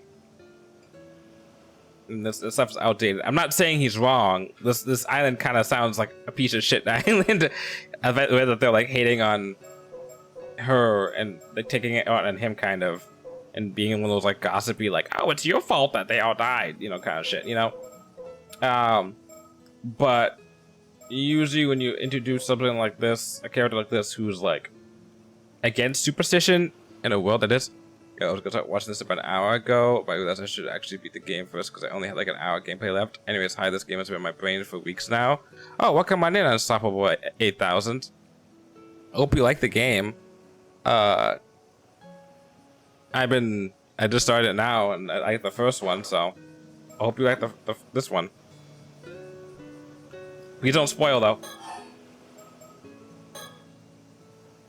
I want to tell Shotaro how I feel about the other day after tomorrow. What do you think I should do?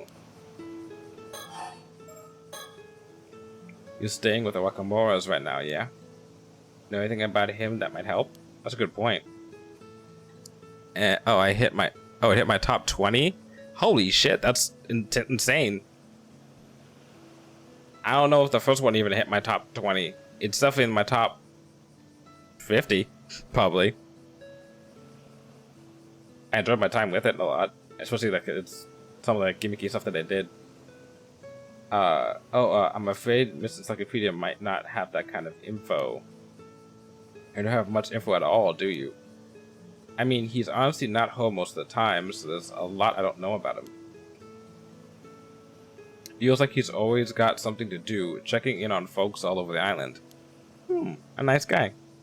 Like, I don't suppose you know if he has a girlfriend in Tokyo or anything. I'm afraid I'm not sure.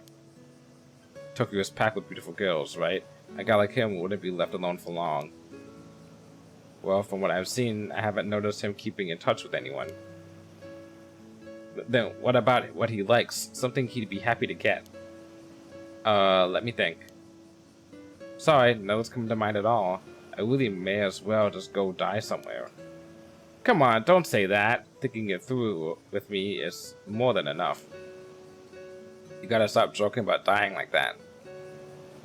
Yeah. Oh, Tsukasa, how about this? Tsukasa? Tsukasa or Tsukasa? Because, like, Mikasa is not Mikasa, it's Mikasa. So is it Tsukasa? I'm pretty sure I can ask Sotoro to meet us somewhere. I'll organize that for now, and we can plan from there. How does that sound? I only got introduced to the series like a month ago. I saw it on Nintendo Directs and stuff and thought it looked neat, but I'm squeamish about horror and I didn't buy it on until I watched someone play the first one. Yeah, it's like the first one, I'm like not a big horror gamer myself, but even then, the first one's not that scary. There are some moments where I'm just like, oh shit, damn. But this, I mean, it's not like, I prefer the Famicom. Oh, I definitely prefer the Famicom in hindsight. It's, except for one part of Famicom 2, the first game is not that scary. I mean, the first game is scarier. And then Famicom 2 has one part that's like super scary. Oh, like kind of fucked up. Oh, and then Famicom 3 is a mistake. What's a mistake? This is not that good. I'm a little harsh on it, but a lot of people liked it, and I'm just like, okay, I get where you're going with it. It's not that good. Ooh, sounds good. Thanks so much, Sato.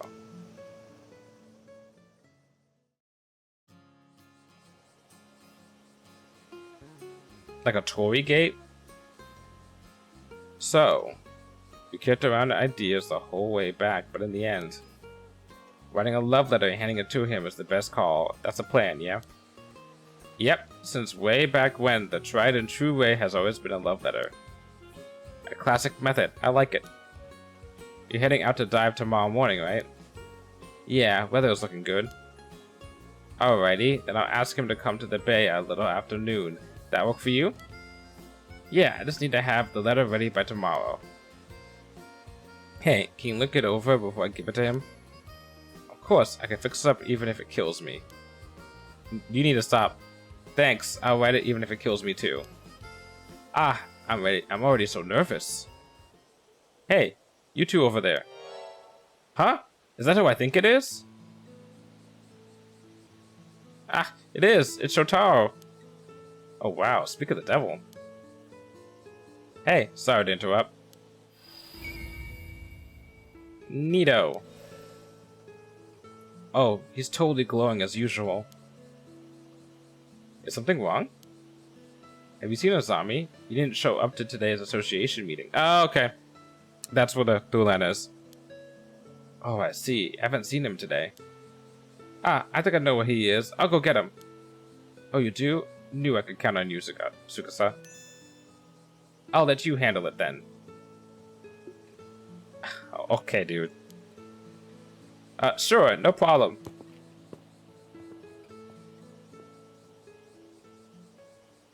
Oh man, he called me by my name. I'm so fired up right now. Let's do this. Yeah, let's. First off, let's find those two. But they're up at the Kantakisha ruins. Let's go, Sato. Right behind you.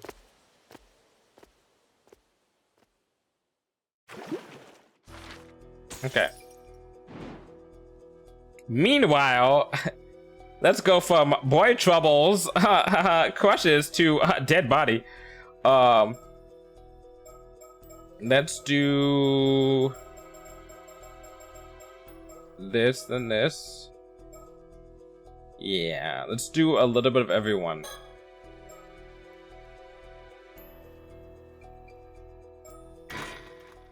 I need some touch of horror now. August 7th in the morning. Oh, so this is the. Okay, so this is the day of the first story chart one. Because everything we just did, the last two things that we did of the two viewpoints we've done with the two conversations between the two boys and the two girls was yesterday. And then, sorry, excuse me, this is today. Quote unquote. The present day. Mrs. Shiki, there you are. Sorry for calling you all the way out here. Not at all. Thank you for bringing the case to our attention. I hear you've got an unusual corpse on your hands? Well, forensics aren't here yet, so I honestly don't know whether it can be called a corpse or not. But I do know it'll cause a stir if anyone catches sight of it, so right now we're just trying to keep the busybodies away. I sure am glad it happened while you were still here, though, with you being from the Tokyo Metropolitan Police and all. Oh, that's right! That's right! I forgot about that!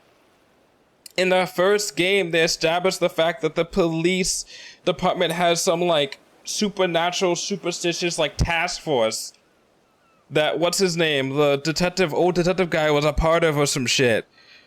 There was a whole entire thing about that, and then it kind of just like, oh yeah, that's no longer a thing. And then they're like it was like kind of a plot line, but like not really a plot line. There's an in-universe reason for people like investigating weird ass shit.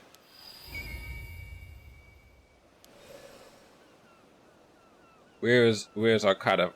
Yeah, cadaver then. Still in the water over there where it was found. Feel free to go ahead and examine it. Why would you not take it out of the water? Keeping it in the water is going to change. Oh, it's the 1980s. Maybe they didn't know. Over there? I see. Corpse. People. Okay. Futamigawa.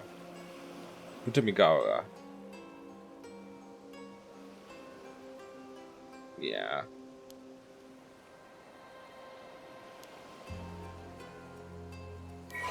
Oops. Oh, I actually hit a button. I did not. So it's over here. Oh, so it's right here on there.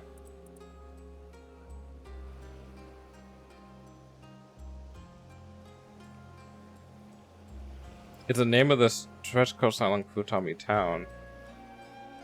So named during the events of the story, it has since been merged with Issei City. Oh, okay. So this is like stuff in the past, so they're saying it's no longer this name, probably.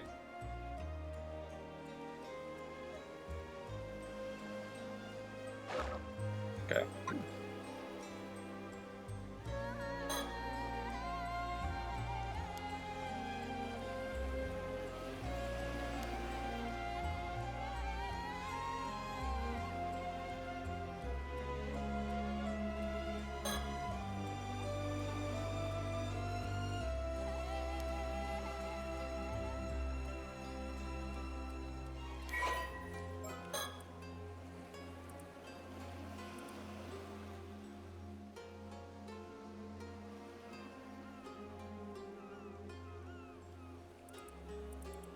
Curses, Shogun, Feast of the Feast of Shadows.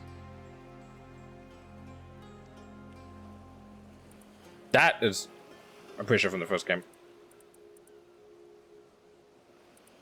Okay, the curse stuff was from the first game. This is not.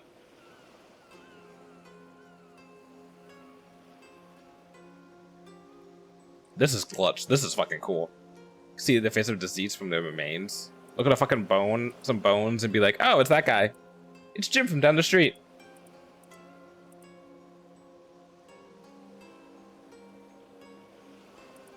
Dedicated to a certain army emoji from the Sengoku period.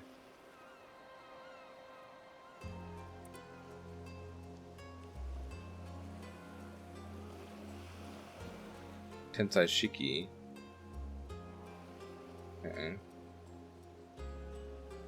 His mentor's wife, Yumeko Shiki. Okay.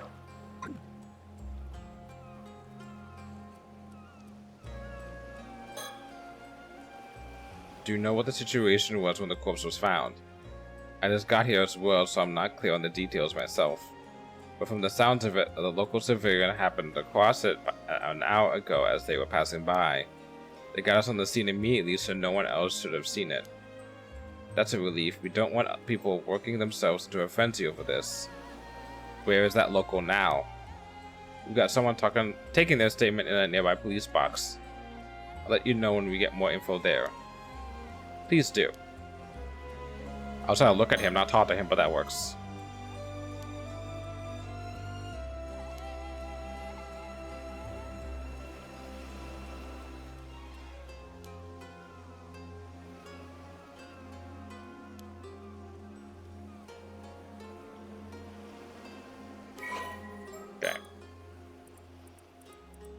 Oh god, he's close to my age. Ugh. It's so rough. I'm playing these games now. I'm like, look at all these high schoolers and like college students. I'm like, oh, you're not near me. And it's like a fucking full ass police detective, and he's like within 5 years of my age. And I'm just like, oh god, I'm just feeling old.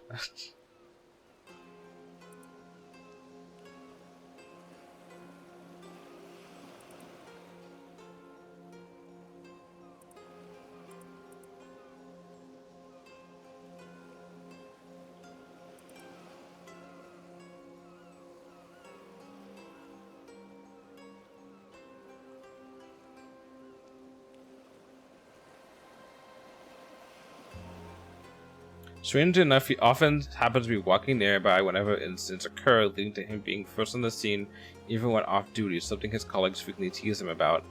Ha, it's like Conan in Detective Conan. Why is it always you who's here? Or Kokoro, even, if you want to use a detective.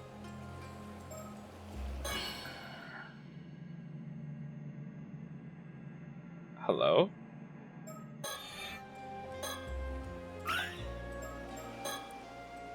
Neat. Okay.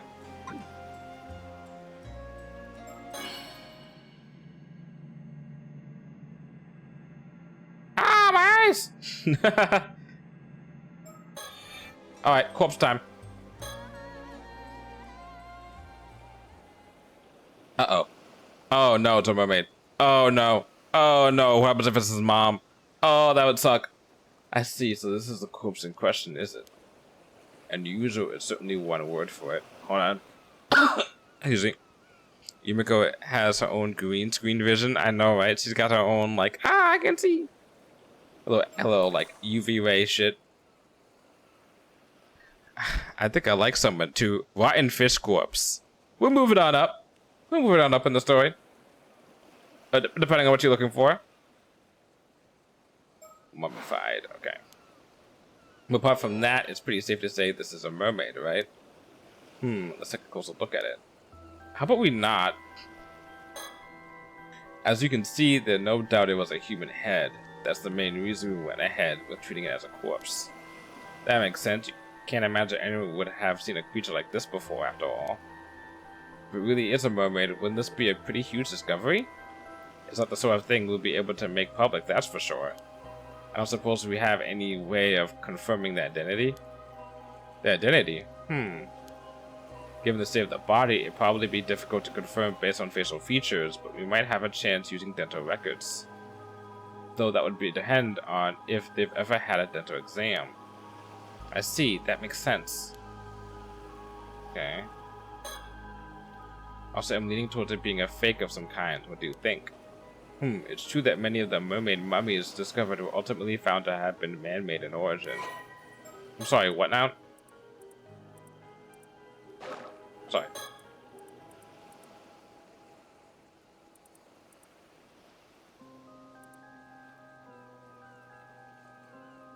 Oh.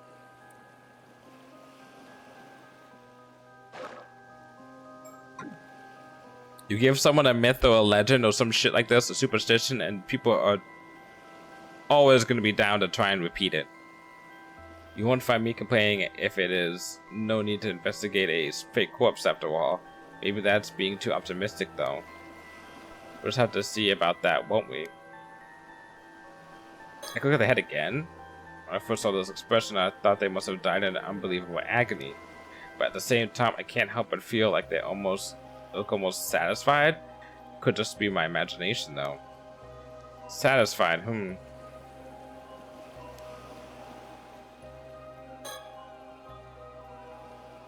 Why are you looking there, you fucking perverts?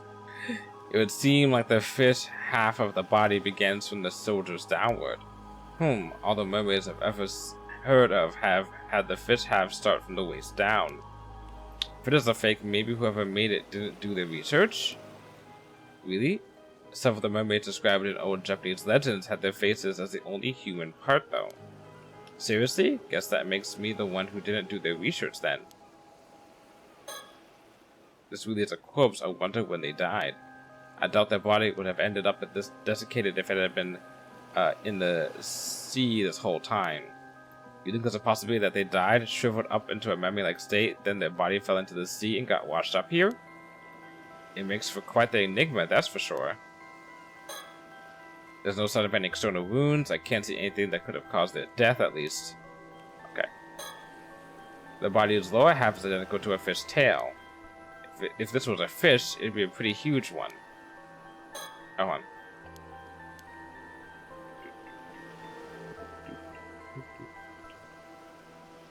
Okay.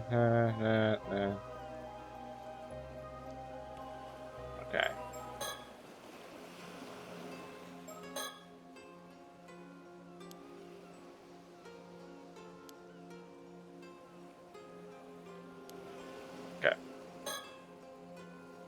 If we really do have a mermaid on our hands, do you think all the stories about becoming immortal from eating mermaid flesh are true? Oh, so you're curious about that too, detective? Well, I don't know if I'd actually want to eat it, though. Living forever doesn't necessarily mean you'll be happy, you know. True! Besides, I can't say I find the thought of eating meat from this thing all that appealing. I see. I suppose that's a natural response. But there are plenty of people who would be interested in getting their hands on this corpse for that exact reason. Which is why we can't make this public. I can see that. We might even have people fighting over it if it gets out. All the more reason to try and keep it hidden. Exactly.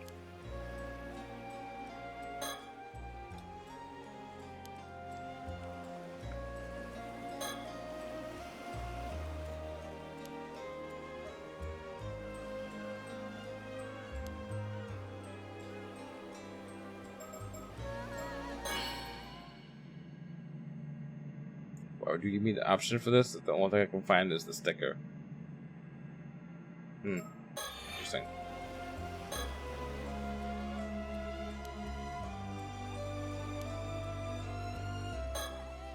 Well, I think we have a decent grasp of the situation now. What's your opinion, Soto?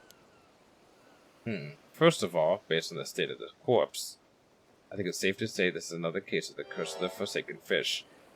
Some of the residual curse energy is still lingering around the body. Just as expected, then. I suppose that's no surprise. Huh? What was that just now? We'll try to explain our understanding of the case so far, Detective. I realize some of it might sound a bit absurd, but please bear with us. This corpse is neither a fake, nor could it have been called a mermaid. It is the remains of a human, one transformed into a fish as a result of a curse. Oh! Curse have become fish. Yes. Becoming Freddy Fish. I think I think it's probably that armor diver that they mentioned on the TV. Yeah, that went missing. It's probably that person. What? A former human? And a curse, too. It's pretty hard to know what to say to that. One thing's for sure, it's not going to fly in the case report by itself. Mind explaining a bit more for me? Of course. Let's start with an explanation of our circumstances then. Okay. Ha ha ha! Get fucked. You gotta do work now. First, I suppose I should start with a brief explanation of the department I work for. Wait, aren't you part of some secret department in the security division over in Tokyo? Are you sure you should be telling me something like that? I'm not going to get caught up in any troublesome business if you do, am I? Oh, you absolutely are. You are a character in a horror game, basically. No need to worry. I doubt it'll come to that. Probably. Oh, I can't even turn. Because it might... it picks up my mouth being open when it's not. Fuck. Our work is mostly kept a secret because it's something of a pain to find people who accept, let alone understand, the circumstances each time. But you've been very supportive so far, so I can't imagine that would be a problem. Well, if you really insist, go ahead, I guess. As you say, my department is indeed part of the security division. Its proper name is the Paranormasight Bureau. Hey, it is the same one.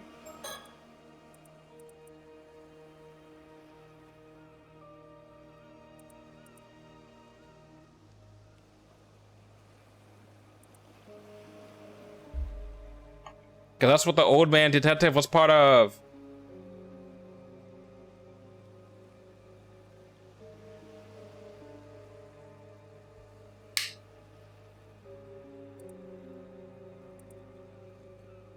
Ryu Nakagoshi.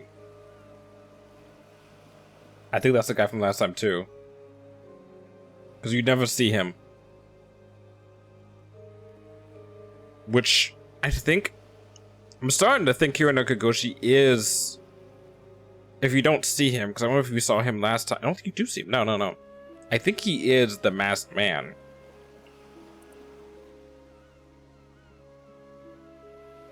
A Nue.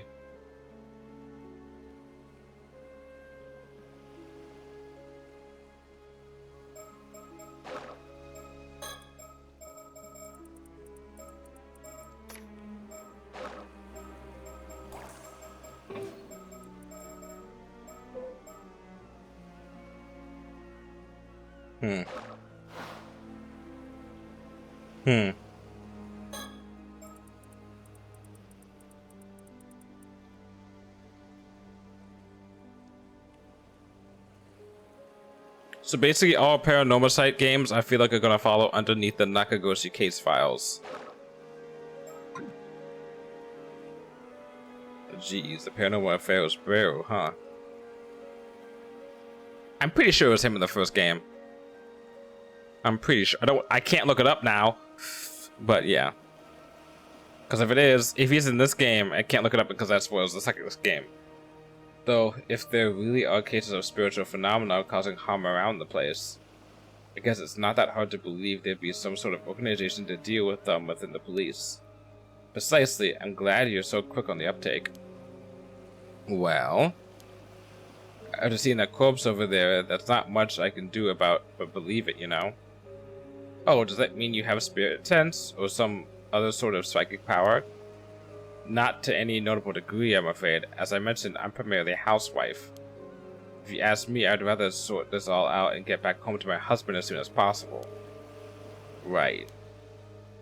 Soto here was my husband's protege when he used to work as a psychic, though. He helps me out on any work I'm assigned to. I'm responsible for handling any spiritual work that comes up, yes. I love his design. His design is the coolest in the game. Spiritual work, huh? Hearing you say that, like it's just another job really makes me feel like we're talking about another industry entirely. But if you really are just a housewife, Mrs. Shiki, why are you working for a special unit like that? I know it's none of my business if your husband is a psychic. Wouldn't all this be more in his line of work?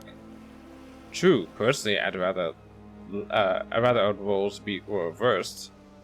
But there are several reasons why that unfortunately can't be the case. I see. I don't really know your circumstances, but it sounds pretty tough. Is her husband Nakagoshi? Either way, I should be going. Like it's a fake name and Nakagoshi is actually her husband? Either way, I should be good to put this down as a paranormal affairs case, right? That should be fine. Yes, you can leave the rest of the investigation to us.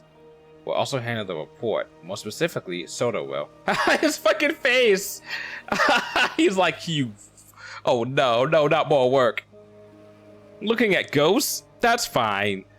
Paperwork? No siree. Really? Thanks. That's a great help. Not again. Soto hates paperwork. It'd be funny if they updated that. Okay.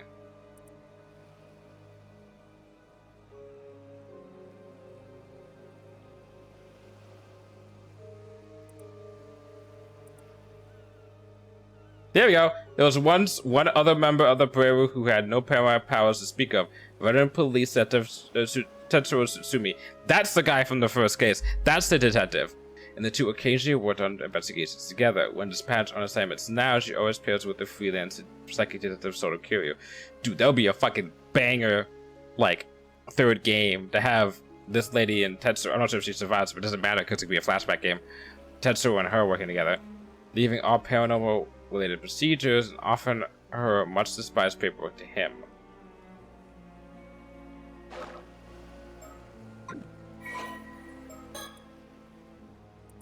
Yeah, okay, we're talking about cycles and curses. Yeah, okay, we know about that.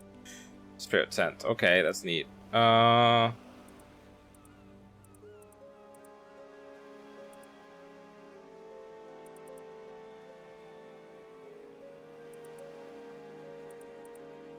Capturing images with psychic photography, fatal frame, much. Let's see. Yeah, I got everything.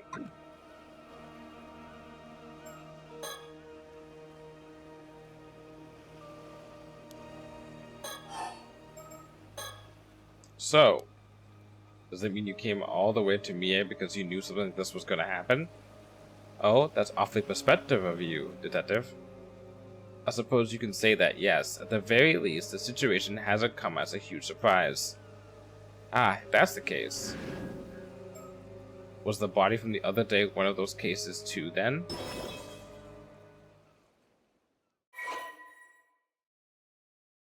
Oh boy. It was indeed, yes. Seriously, that does sound like a pain to deal with. But our chief knew all about this when he assigned me to the case. If it lessens the burden, you've been a great help to us so far, detective.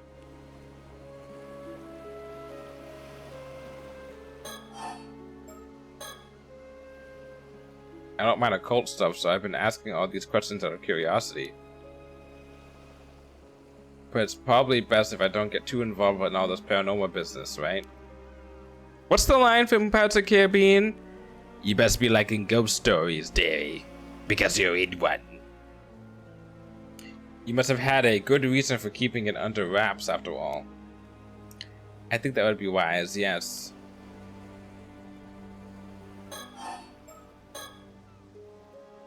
Still, I never would have thought that there's a curse out there that can turn people into fish. And it only half worked, so the victim ended up looking like a mermaid. That's bound to cause misunderstandings. The curse is originally meant to turn a person's whole body into that of a fish, you see. But the victim died before the transformation was complete, so it stopped before it could reach that point. The vast majority of the mermaids discovered over the years are either man-made flakes or victims of the same curse. I see. To be honest, part of me was kind of excited when I first saw what it looked like. I thought it might mean that there are really mermaids out there, you know, exactly like the ones you hear about in the stories. I'm afraid we can neither confirm nor deny things here. Oh, I get why you were asking about the corpse's identity now. It's because you realize they used to be human, right? That's right. Very recently, too. The transformation likely happened yesterday, or even earlier today. Ho ho! What, that recently? Someone could really end up in a state like this after just a day? They certainly could. Seriously? These curses sure are scary. I'll get Forensics to look a look when they get here then. Forensics shows up, looks at it, and is like, yep, that's a curse, alright. Alright, case closed. Please do. The investigator in question has worked on paranormal affairs cases before, so they shouldn't need any explanation. Oh, okay, that's cool. I was joking about the forensics person, you know, being involved in curses, but that works. Ah, right, the case from yesterday. Great. That should save us some effort then.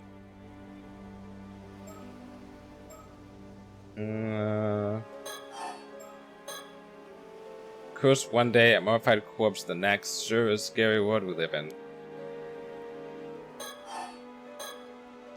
You know, I sometimes find myself wondering if I have a bit of a spirit sense as well.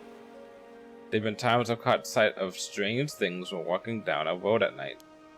And when I looked into it later, I found that the place I'd walked by had been a site of an accident or the like. Oh, that might be the real deal then. It's definitely a possibility. I would advise not going too close to anything you see of that nature. It becomes easier for them to target you if they realize you're aware of them, you see.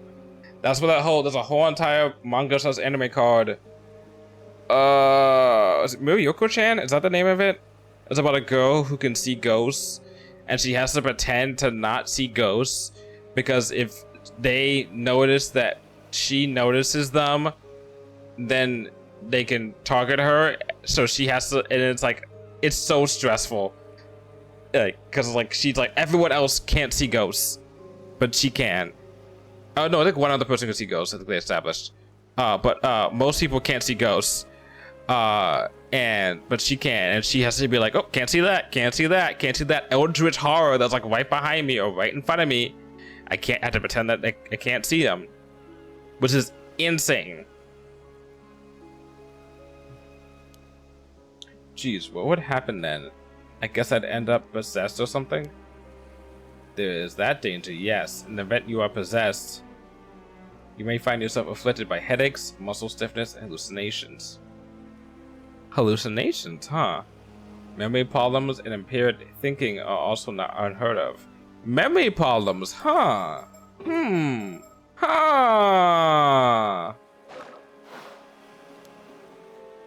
Headaches and muscle stiffness definitely ring a bell. I sure hope it isn't the work of some spirit. Do people have their personalities taken over when they possess too? It may be possible that spirits who had a very close relationship with the target, such as if they were siblings or were parent and child. Also, you almost never hear about people being taken over completely. The negative effects I just mentioned are primarily caused by the two parties not being in sync. That's good to know, I think. That's good for us to know, I think, too. And if a spirit wouldn't be able to successfully possess someone, it would only be able to pressure them to behave in ways that wouldn't be unusual for the individual in question. Okay. I see, but in that case, there's no way of knowing whether you're behaving that way of your own will or not, right? Exactly, hence the prevalence of cases where people don't even realize they're possessed. Huh, so that's how things work there. Oh, that's gonna make this so interesting. Because then we're gonna have to go back and be like, okay, how many times has someone in the past made a decision or done something that was them, and how much of it was not them and like a ghost possessing them? Ooh, that makes this really fun. As far as I know, I haven't been having any problems like that though, so I think I should be fine. Ma'am. What is it? Perhaps I should use my shotgun ability and see if it produces any results? Ah, that's an excellent idea. Almost forgot we had such a handy trick up our sleeve. Shotgun, what does that do? Patience, detective. You'll see soon enough. Right. Can you, like, if I'm looking at this thing, can I draw it? Or he just did already? He did already? Okay. Without stiff my muscles get every day, I must be possessed 24/7. Yeah, it's weird. It's like people, as they get older, it's like they're more possessed. I don't understand. That must be the reason why my muscles are getting stiff. Oh, my headaches? Oh, that must not be from me drinking or anything like that, or me being sick. There, it's done. Oh, so it went well, did it? Well done, Soto. What's all this about, then? Soto can see the face of the deceased from a piece of their remains, however small. He can then sketch their features based on what he saw. Ah, so that's how you got a sketch of the victim in that other case. A ability like that would be priceless if we could use it on the Force, you know. Well, I hear it doesn't always work, so it's unfortunately not foolproof. So, what did the victim look like? Ah, shit, headache. Must be the demons again. I mean, that was honestly, I think that was a thing. I think in the past, like, you know, not like, 10 years ago or whatever, like long, long ago, back in, modern medicine was not a thing. Sometimes when people get, were afflicted with certain, like, diseases or, like, mild inconveniences that were headaches, they would, look at the spirits and be like, oh, it was the spirits that did this, Like, they were like, oh, you're possessed if you're acting, like, if you were, like, if you were, I don't know, like mentally ill or something like that, they'd be like, oh, the spirits got them. It's like, no, they're just mentally ill. I mean, not just, but like, they're mentally ill. That's not the reason. Because people didn't know.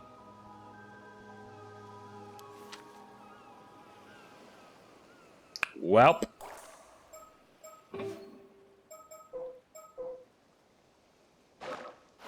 That does look like her a little bit. About that, I think it might be passive to see for yourself. This face is Somikawa. Yeah, that's an interesting thing to think about. Yeah. How you think about how back in the day people just like kind of just like misdiagnosed a shit ton of stuff because they just didn't have the like the insight or like the modern medicine that like we currently have today, and they were just like, oh, it's this.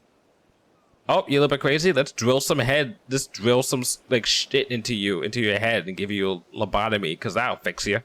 And it's like, no. That's not the way to do it.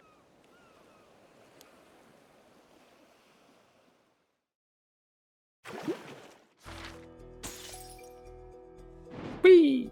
Okay. But they really are trying to do all this stuff and then go back here. Okay.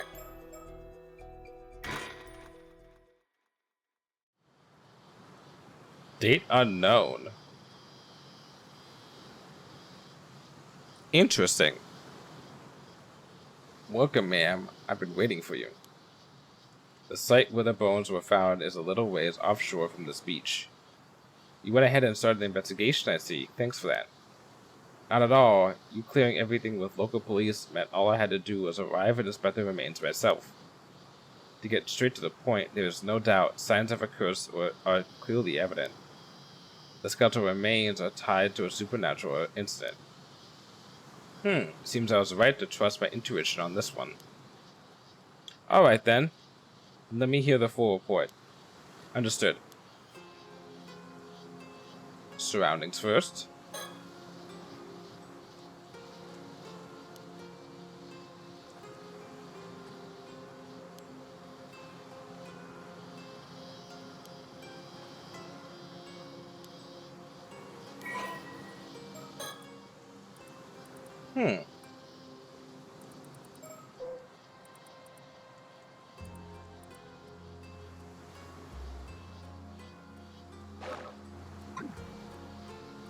I wonder if they can have an aspect like the first game where you had like match the curse to the curse relic to the person, because that was super fun,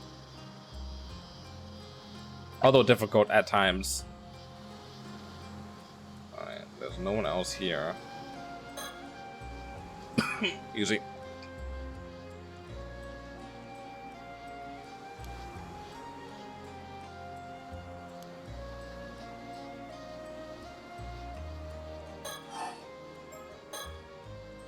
To begin, shall we review the details of the case? Is that really necessary? Summarizing may help us notice something we missed. Not a day goes past that I don't admire your diligence, Soto. My thanks. I'll strive to be brief. A few days ago, a fisherman off the coast here hauled up a long rod-like object. It resembled a human bone, so he notified the police. That was about 10 days ago. So he fished it up completely by chance. Following that, the police conducted an underwater investigation of the surrounding area. They discovered multiple skeletal remains in a fissure beneath the rocks. All the remains were already severely deteriorated, with each being several years to several decades old. As a result, forensics struggled to identify the victims. There was just too little to go on. Only fragments of the skulls remained, so facial reconstruction was apparently not possible. Especially the 1980s. Hardly surprising in such a state. Still, with your ability, we hardly need facial reconstruction, do we? Indeed, I'll report my discovery shortly. You know, one possibility comes to mind. Will you humor me? Ha! Humor, like humorous, like a bone. Please, go ahead.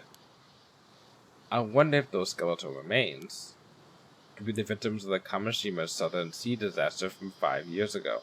Oh, we're going back to the sea disaster. That's like the whole, I'm assuming the whole turning point. Regrettably, that is not the case. Oh, never mind. Oh, darn it. Please don't sound so defeated.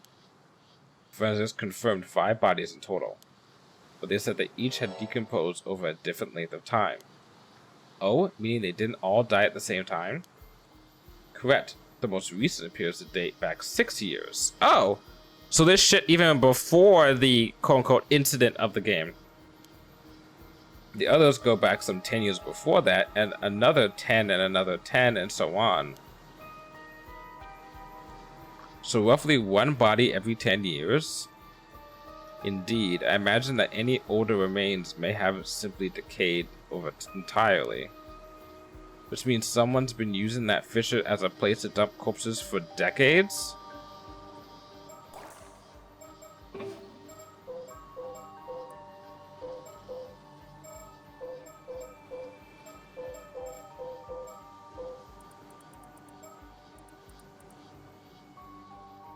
Recently became an art of a devotee. So it's not him. So it's the town itself, maybe? Which means, yeah, wait with that. It's surrounded by rock, and with minimal currents in the area, it's unlikely they drifted there naturally. Had that bone not been fished up by chance, we'd never have known. In other words, it was an ideal site for quietly disposing of bodies. So this was no accident. Someone did this. I imagine quite some resentment must have piled up over the years. Indeed, but I've already cleansed the lingering resentment in the area. Leaving such resentment to fester could lead to a curse manifesting after all. Efficient as always. My thanks. Okay. There's one more point of concern that all the remains have in common. They're all women. Go on. Each body bore a clean, precise cut, clearly severed. Severed? You're saying they were sliced straight through the bone? Exactly. Each was sliced down through the bone, all with a clean cut as smooth as the last. And forensics noted that reproducing such uniform cuts would be extremely difficult. Even with the industrial equipment, such precision would have been unachievable decades ago. One possible explanation is that a master swordsman wielding a razor-sharp katana cleaved each of them in a single stroke. Yes, well, that would certainly explain it. But warriors don't exactly run around with swords in this day and age. Which brings us to the possibility of a curse, I suppose. Correct. If the cuts are made by supernatural means, the rules change. As it turns out, there are traces of a curse at each of the severed points. Is it the same curse for every point? It was just a matter of time until we found one. This really dedicated cosplayer. I got the power of God and anime on my side. Takes out a fucking sword and starts slashing at people. Also, for the briefest moment, I glimpsed a cursed echo. Interesting. That looked like the warrior in armor. A cursed echo in armor? Yo, fucking sick design. Yes, judging from the crest on its armor and given our location, appears to be the curse tied to the Hike. Right, the Hike. You are familiar with the Hike, I assume. That was from the first game, was it not? Of course, yeah, the Hike was a clan that took part in the Ginpei War during the late Heian period, correct? Exactly. I'm glad you know. That makes things easier to explain. The Hike were defeated by the Genji during the Ginpei War and were ultimately destroyed. The tale of the Hike preserved just how prosperous they were before they fell. Many who lived through the downfall carried deep regrets. The resentment is especially persistent. Many traces remain even today, and they can be quite meddlesome. Indeed, you hear about it all over the place. I guess even by expert standards, it's quite the problem. I have an old book, not Tale of Genji, I've read that before. I have an old book about some Japanese like story that I need to read. Like an anime, I forgot what it's called. It's like something Monogatari or something like that. But I think it's related to this. I think it's a Tale of Hike. Actually, hold on for a second. I'm gonna pause because I have to go to the restroom again, but I'm also gonna check something, so I'll be right back.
Alright.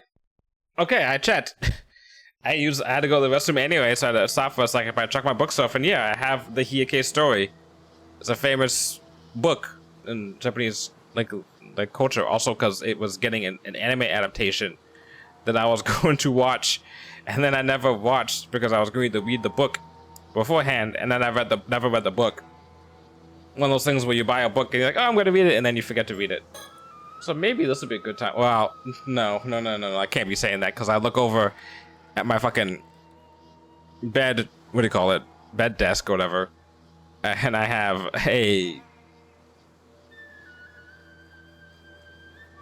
like 7 books over there that I need to get through. Actually, maybe 8.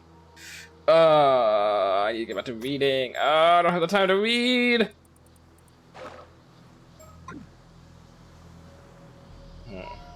My Japanese history such mythology knowledge is limited to what's on Okami, such Okami Den, and now these games. There's a lot of cool stuff. I mean, there's Okami with like Amaterasu and stuff like that. If you ever want to look into like, history, mythology, Tale of Genji is a famous story.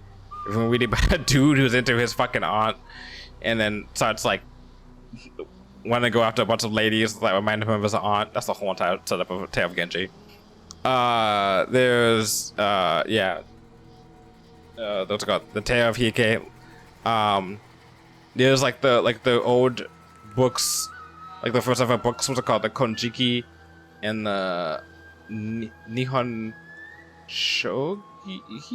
What was it called? There's like two like people consider to be one of the oldest books that talk about like the history and like the mythology of Japan, and it's like pretty neat. I need to go back and read some of those again because they're just neat books. I really do like mythology, like a lot. Doesn't matter what like culture it is, but mythology is a really cool subject because it's like the idea, as I mentioned before, about like when I mentioned about people thinking like, oh, this medical thing is tied to like a mythology thing. It's like the idea of how people like lore build, how they think their culture and world and like people started is always fascinating. Oh, because this one person looked too close to the sun, this happened. Oh, because these people built a tower too high, this happened. Oh, because this guy had sex with a goose, this happened. A goose bird, what was it? What did Zeus do? What didn't Zeus do? I've always been a big mythology buff since I read the Percy Jackson stuff as a kid. Same. I need to get back to speaking of books I need to get back to, even though I'm probably out of the age range now.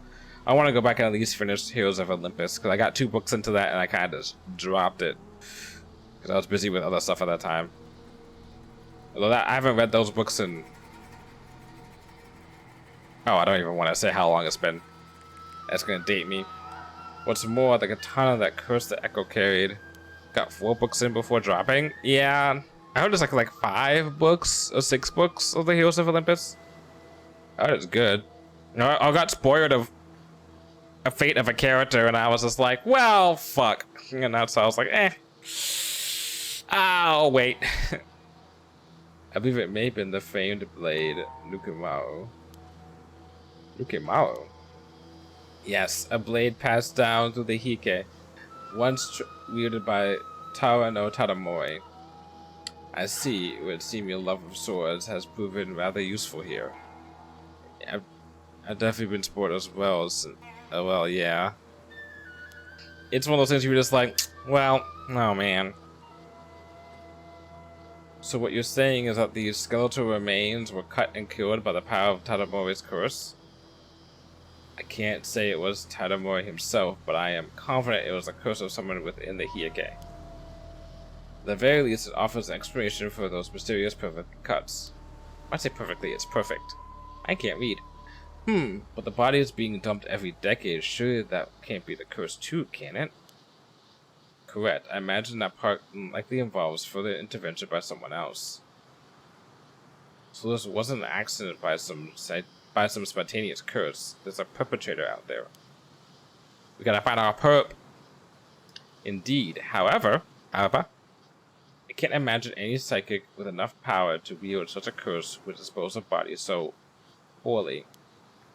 My theory is that someone is using a cursed stone. Oh, we're back to cursed stones. Okay. They're killing through its curse, then discarding the bodies.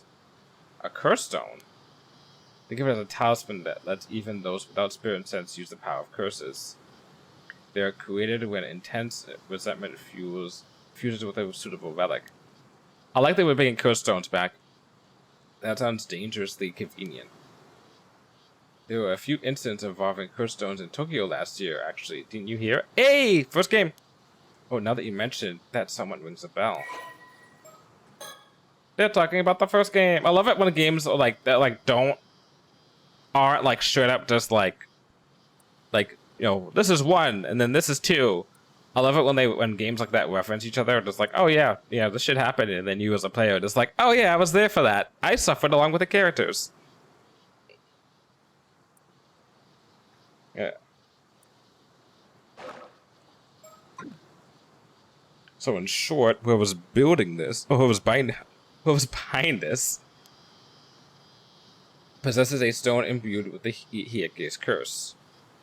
So my question is, in the first game, there were 7 mysterious Hanjo, and I believe there were 7 curse stones, and as a result of that, and 7 curse stone bearers.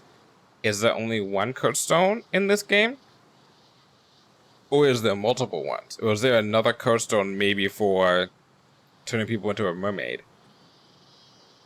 Okay, so they use it to kill someone roughly every decade, dumping the body into the sea. Yes, that aligns with the evidence. Thank you for the summary. Okay. You still talking about that, huh? Now then, about these skeletal remains. You able to use your Shagan? God, every time I see that word, I just want to say Shagan. It doesn't help that it's an ocular thing. Yes, I did. It only worked in the most recent body, though. The one from 6 years ago. By viewing part of the remains, I was able to reconstruct a portrait sketch of how he looked when he was alive. Oh, so it isn't just like ladies down there. Here's a copy. I've already provided one to the police as well. Impressive. That ability of yours remains quite the asset. Not always. There are times when the vision just doesn't come through. It's far from infallible. Besides, there are those who could simply speak directly with the victim's spirit and ask who did it. Even so, none of these methods would help up as admissible evidence in court. But as a lead in our investigation, it's more than enough. Excellent work. Thank you. Luckily, they acknowledge that this stuff won't hold up in court, so it's only for the investigation side that we're doing this. We had the police compare the sketch against missing people from 6 years ago, but no matches were found. Darn, would have made things much easier. Detective Ide is continuing the investigation.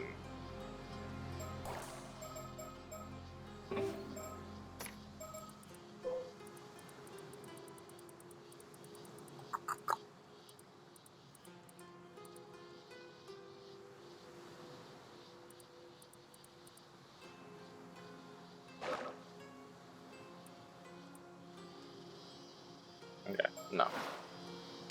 No, it's not that. Ah, the detective with the local police. I've heard he's good, so let's hope he proves it.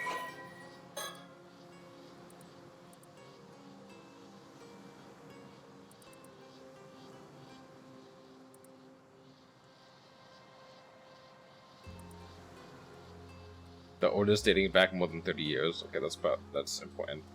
So it could be that guy then. He's only 55.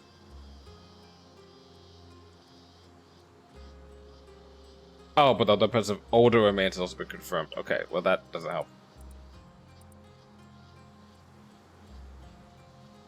The victims are believed to have been killed by a curse wielded by someone connected to the Hieke.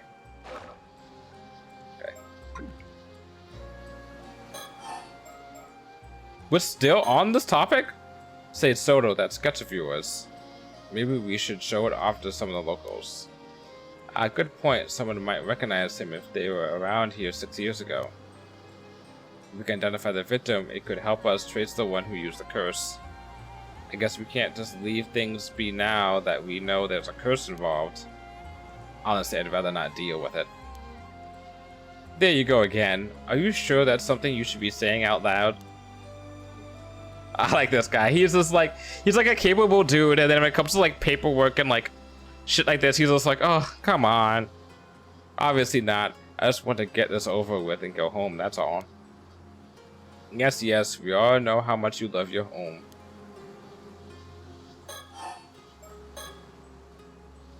You can see the sea from here all the way to Kamishima. Do you sense anything out there, Soto? Yes, I do. The waters south of Kamishima are saturated with the powerful presence of the curse of the raging waves. So that's 3 curses. I can sense it even from this distance. That's how strong it is. If that's so, looking at the sea, I can't see a thing. I just hope this means we've made it in time.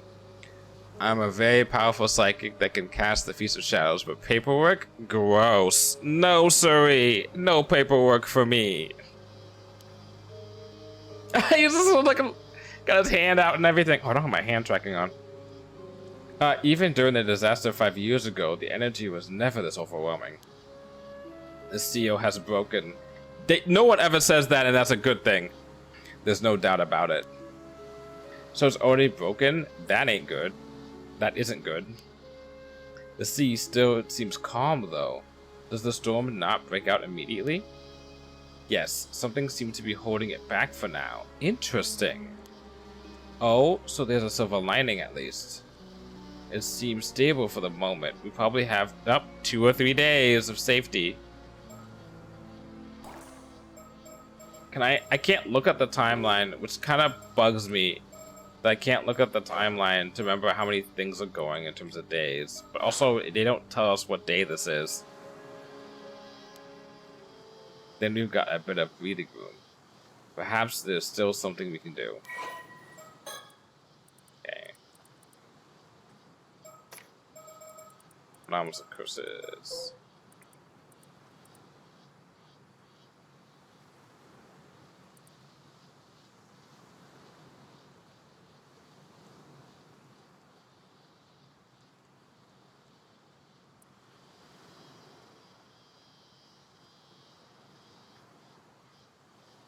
The person accused of bringing the curse to Kamishima was called the Raging Waves Curse Bearer, aka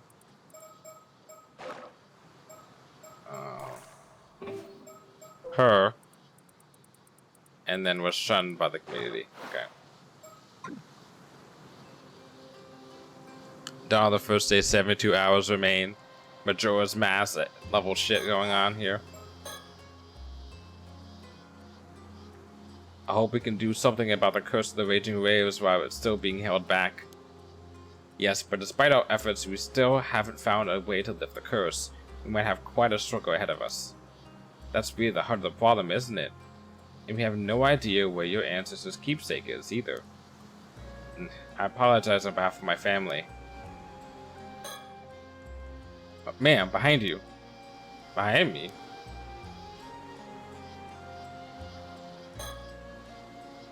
Who's that? Is someone from town passing by? Ah, she bolted. Soto, after her. On it. Hey, stop. Let me go. I didn't do nothing wrong. I've apprehended the suspect. Hey, it's the mermaid. Good work. Sorry for the rough handling. Mind helping us out a bit? What were you doing here? Why did you run? What? Don't get smart with me. You're the suspicious ones, sneaking around and poking into things. You think folks won't be worried with shady types like you wandering through town? Ah, I see. Sorry if we gave you the scare. We're with the police. Nothing shady here. You're with the police? Seriously? You heard about the skeletal remains found nearby, yes? That's what we're looking into. You don't look like police. Say, do you live around here? There's something I'd like you to take a quick look at. Do you recognize this face at all? We believe he may have been around here about 6 years ago. Huh? Nope, don't know him. I see. And could you point us in the direction of someone who might know about people coming and going in town? No idea. Ask whoever you want. Can I go now? I got nothing to do with this. I don't know anything. I don't know a thing. Alright, sorry for holding you up. Bye-bye. You can go die now. What a peculiar woman. It was like her mind was somewhere else entirely. Oh. Perhaps a little, possessy? A little possession, perhaps? Well, either way, we should talk to more people in town. Agreed. Also, could you ask around and find out who that woman is? Of course. Several hours later. Ma'am, I've learned a few things. He looks so happy. He's like, yeah, I get to do things. Excellent, let's hear it. Oh.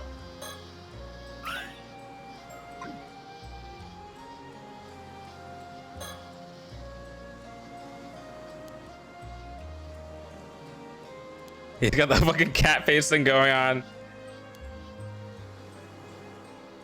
Teehee, I'm finding about curses. Heehee.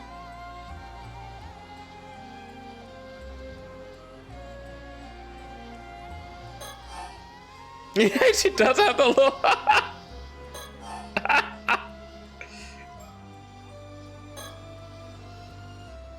I showed the sketch of the victim to several townsfolk. However, it would seem that no one here recognized him at all. Unfortunate, I suppose chances are he wasn't from this area to begin with. I guess we'll have to place our hopes on Detective Ide then.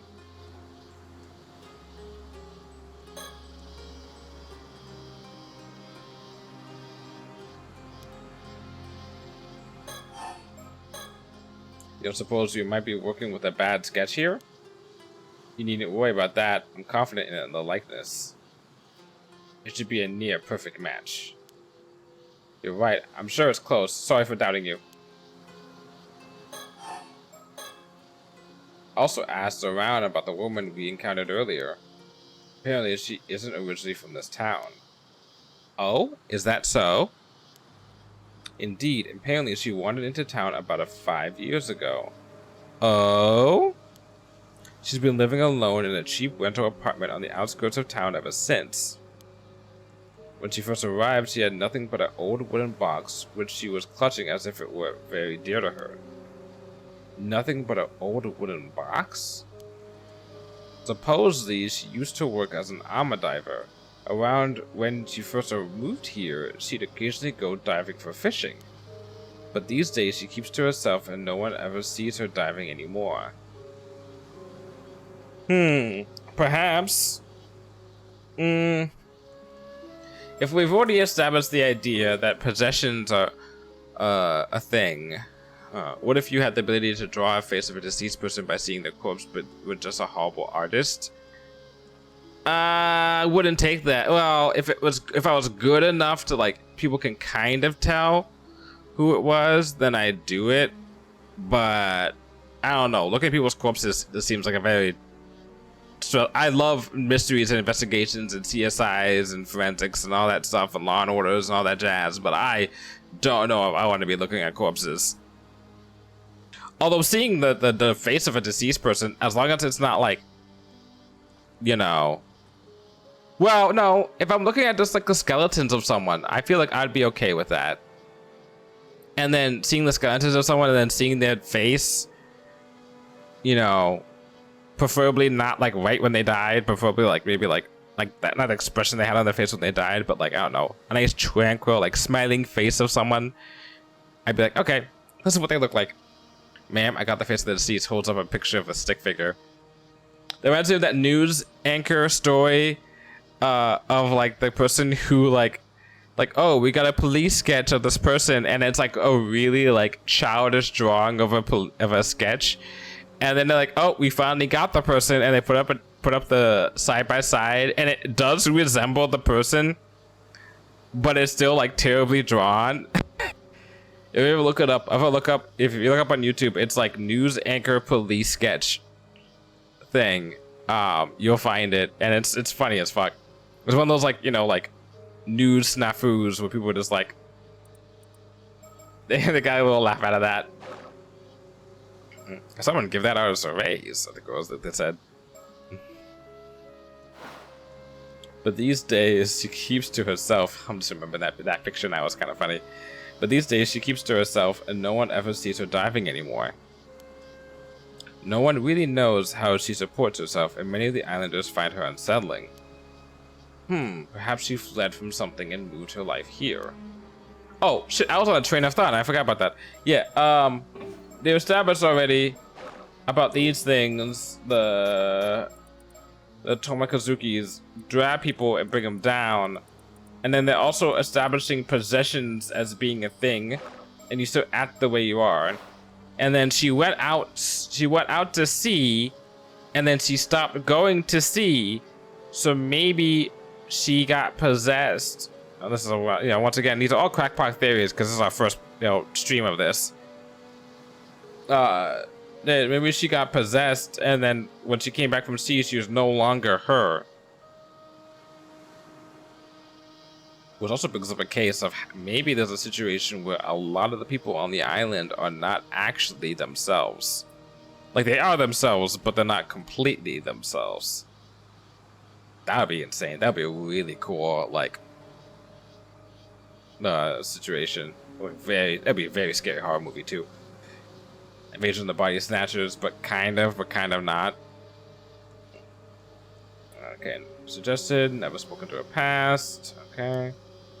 Although, according to her landlord, she's never been late on rent. And she's never caused any problems either. Still, it seems odd she gets so worked up about strangers coming to town. Doesn't seem like she's in any position to be worrying about that. You think she might have been hiding something? It's possible her attitude changed the moment we said we were with the police. Perhaps she was keeping watch over the coast where the bodies were dumped, waiting to see if someone showed up. Right, I mean, the most recent body is from 6 years ago, and she arrived in town 5 years back. The timing is rather suspicious if you look at it like that. Let's keep an eye on her. Agreed. Were you able to get her name? Apparently her last name is Somakawa, but I didn't manage to get her first name. Somakawa? Why does that name sound so familiar? You've heard it before, eh? I think so, but I can't quite remember where. About a woman who cast off her past long ago. I guess I shouldn't let it bother me. Not this again.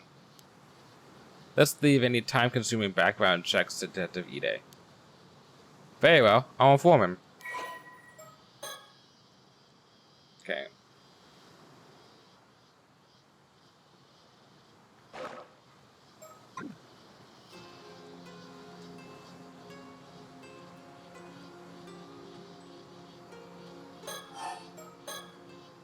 So this means that woman might be been marking us since we got here.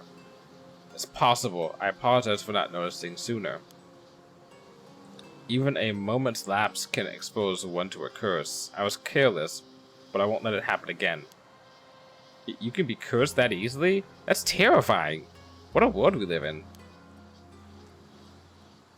That concludes all the information I gathered from my inquiries. That helps a lot. Thanks. Shall I summarize our next steps? Yes, I suppose we need to do something about all this. Let's see.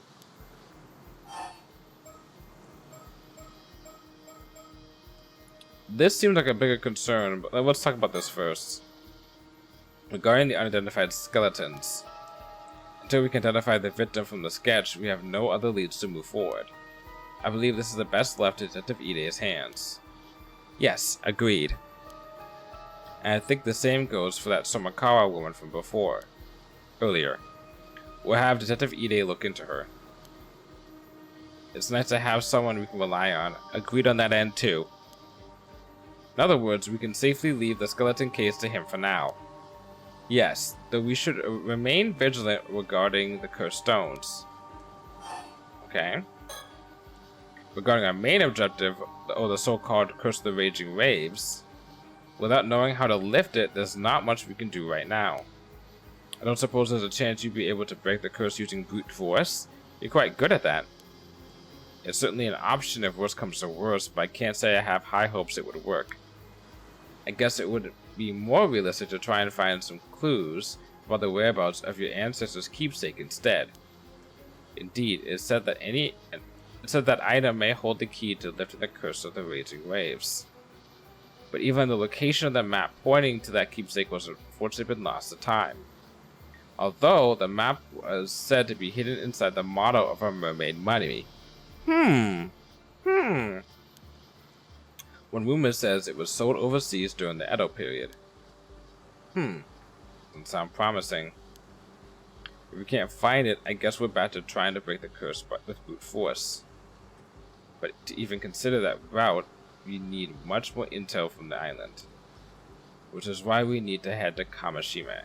So, that also means there's probably come a point where someone, not these two, is going to get access to that map, and we're going to have to find a way to get everyone on the same page.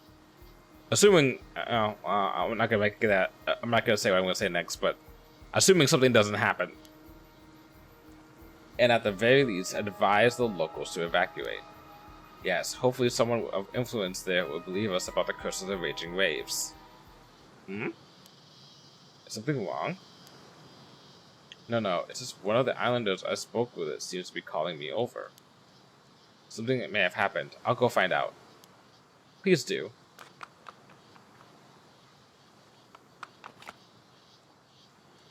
Ma'am? What is it? What was it? The person who called me over shared a new piece of information. They were told to keep it secret, but opened up since we were with the police. Go on. Earlier this morning, down by the shore, they apparently found something that resembled the corpse of a mermaid. A mermaid? Really? That same person reported it to a local authority. Wait. Earlier this morning.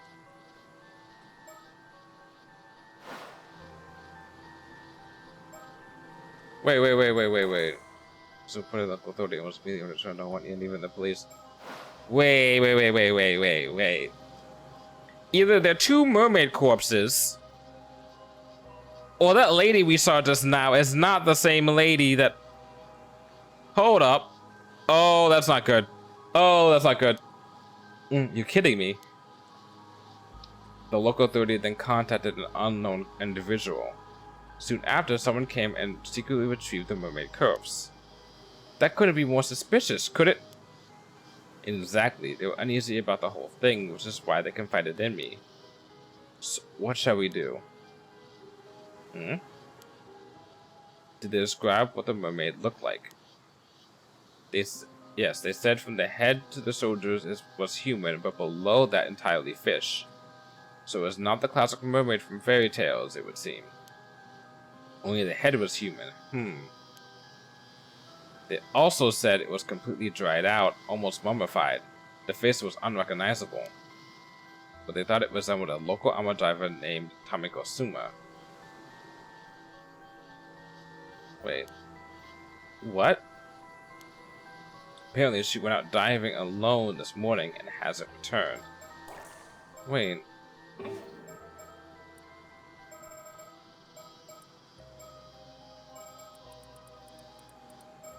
Could have sworn.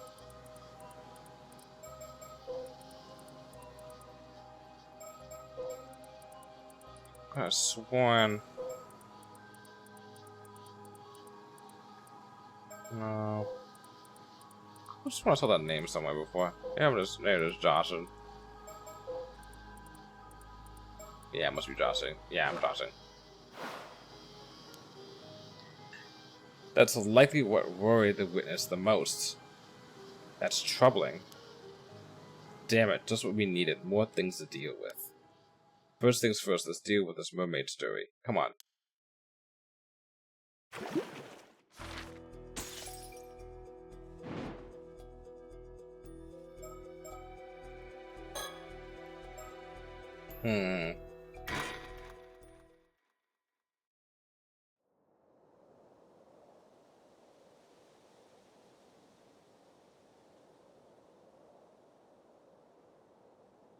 Mr. Yamashima, thank you for agreeing to meet us on such a short notice. I understand you're a busy man.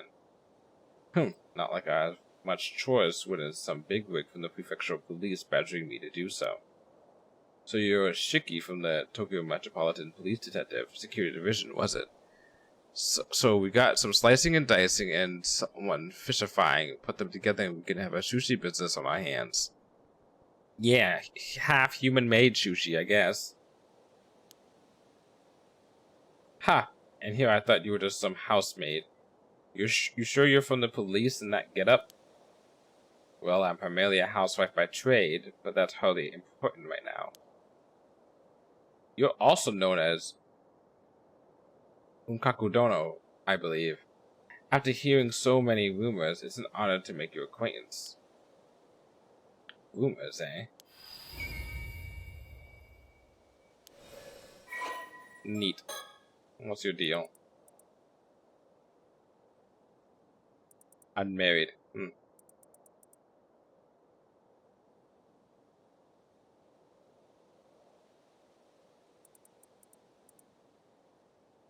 Hmm.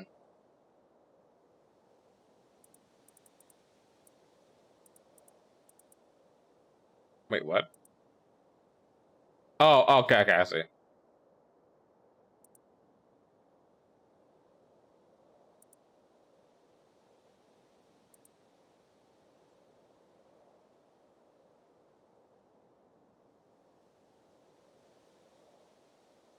Oh, okay. So he's the reason this guy is like, you know, in power or whatever.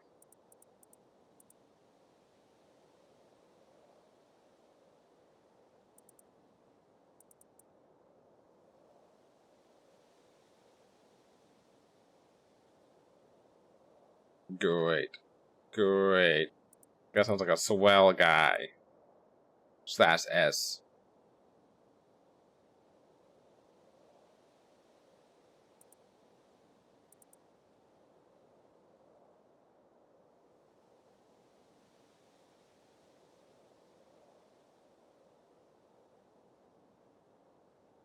But they mentioned that he was unmarried, upstanding member of society. Yeah, exactly. Hmm.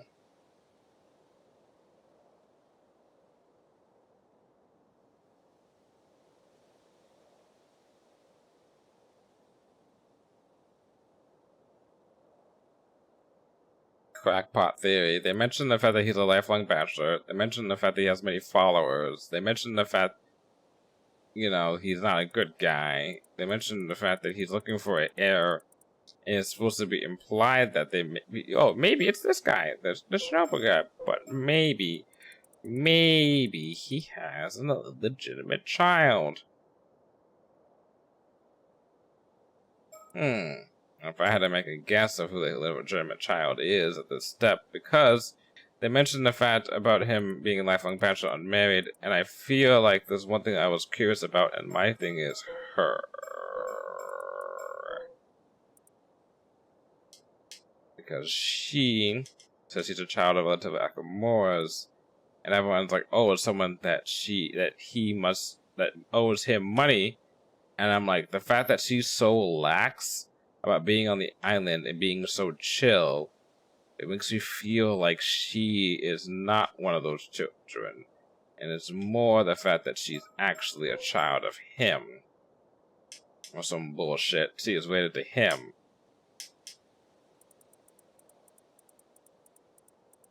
Especially, I'm looking at this, I'm considering the first game, how many times they're like, oh yeah, this person's actually, has this thing going on with this person. You're like, oh, okay.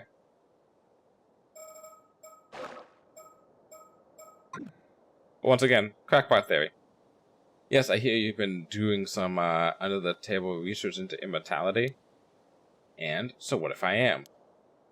Well, now, I wouldn't have expected you to be such a dreamer, but it does make you just a bit more relatable. You can laugh all you want. What's it got to do with the police anyway? It seems on this particular occasion is quite a bit to do with the police, unfortunately. You don't say. Surroundings first.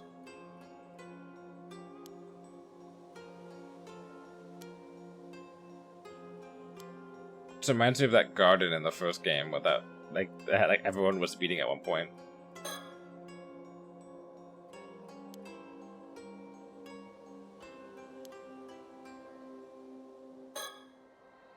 Amazed we were able to get an appointment with him this quickly. Yes, and all thanks to Detective Ide. It would seem he's quite the capable fellow.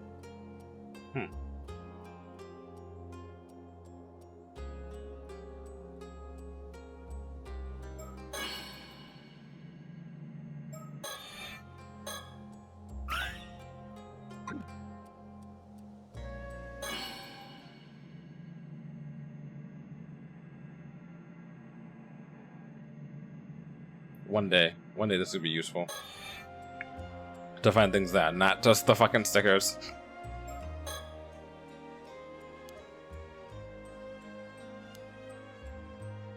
Also, he's the one who has the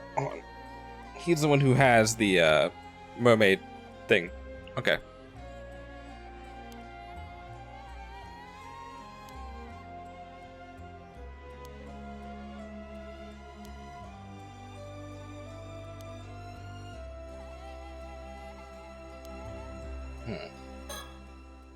I'll get straight to the point. I believe you took a mermaid corpse into your possession this morning. What? The corpse is linked to an ongoing case. We came here to ask you to release it into police custody. No idea what you're on about. Of course, you will get something in return. We have some information I'm sure you'll find quite profitable in this exchange. Like I said, no idea what you're on about. If that's all you came here for, then scram. Oh, pity. I really thought you'd be interested in what we had to share. Assuming you really are interested in immortality. I suppose we barely know each other. It's only natural that you'd be worried of our intentions. What do you say to a little chat to get to know each other better, Mr. Nkakudono? Why'd the music change?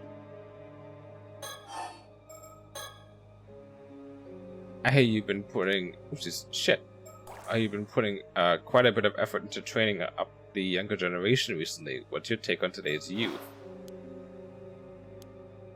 Useless, the lot of them. Bunch of pushovers that have let all this new generation tribe go to their heads. We're the ones who built this country back up after the war, but they're not out there strutting around like they own the place. Far too big for their britches. Of course you like this. My, what a scathing review. Would a resident member of the new generation like to comment at all? He's like, don't put me on blast. I'm just here to help out. Look, I'm just here to look at ghosts. Please don't call me that. I hear you've been searching for a successor, though. Given your strong opinions on the matter, I take it you're struggling? Look and see why that could lead to a desire for immortality. After all, there's no need to cede your legacy to someone else if you can remain at the reins yourself. That might have been true when I started my research. Oh, I take it that isn't the case now? I'm no spring chicken. The thought of living for hundreds of years like this ain't exactly appealing anymore. Don't see much point in immortality if I'm already long past my prime. Well, that certainly is different for the rumors. My apologies for jumping to conclusions. Yeah, my wholehearted agreement that immortality doesn't necessarily bring happiness, though. Let me clear up one more thing while we're at it. I've already decided on my successor. Oh? Turns out the perfect candidate was right under my nose the entire time. I haven't told them yet, but they're a sharp one. They'll do a fine job. Oh, it's 100 fucking percent her. It's 100% her. It's 100% not him. It's 50-50 on it being him. That would be fucking funny as fuck. The pass over, he gets passed over and it's him instead. That would be hilarious. But I'm putting my chips on this lady. You don't show up mysteriously to an item, to an island, being supposedly a guest of somebody who's like sketch as fuck. Who's revolved around this guy who's also somewhat sketch. Is that so? And also because of the fact that he's like, he probably is in the mindset of, if I want a successor, I want someone who is also young. Or younger at least. And the other dude's 55. So if that guy gets immortality, which if he's still looking into that, then this doesn't make any sense. But if he takes a 17-year-old and makes her the fucking successor, that line will continue on for a long while. Okay, so I'm glad to hear. I suppose that would mean you no longer have any need for immortality then. Who said I wasn't still interested? It simply has nothing to do with my successor. I still intend on continuing my research for medical advancement, you understand. Think of it as doing my bit for society. You lot are always so quick to assume the worst of whatever I do. How about you mind your own business for a change? Well, there's not much we can say to that. We'll try to be more discerning from now on. I've already chosen my successor, no need to hop on anymore. I already written up my will and passed it off to my lawyer. Be sure to let your friends at the police know too. By the way, you're obviously not just some run-of-the-mill cop. Who are you? Well, I believe I mentioned it when I introduced myself. I'm just a simple housewife. This is some like fucking Miss Marple shit right here. A likely tale. Plus that fellow next to you's got a strange air about him. He's an ordinary person, is he? My, how observant of you. I suppose you can say that, yes. Heh, doesn't take a genius to see it. One of them phony psychic types, are you? Phony? Aha, hit a nerve, did I? There are far too many of your kind around lately. Cozying up to those in power by feeding them a bunch of nonsense. Liars and cheaters, all of you. You seem to have quite the chip on your shoulder about this, Mr. Yamashina. Don't know if it's because of this occult craze going around, but I've seen far too many folks get taken in by that tripe. Occult craze, we already talked about this. Was from the previous game. Because I talked about the TV show or something. There was like a whole entire TV program about occult stuff. That Wakamura over on Kamishima is one of them. Talk about a waste of potential. Well, would you look at that?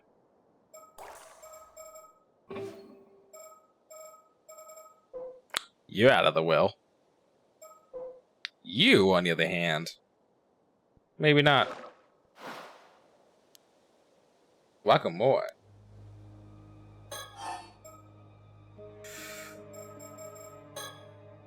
Who might this Wakamura be? Wakamura, he's one of my proteges. He's the one currently in charge over on Kamishima. Used to have high hopes for that one, but that changed when he came under the thrall of some phony sorcerer in Tokyo. A phony sorcerer in Tokyo? You heard right. Since then, there's been no end to its nonsense. Buying properties out in the mountains, changing company names, all because of something his sorcerer whispered in his ear. He even told me the layout of my house was unlucky and tried to get me to renovate the place.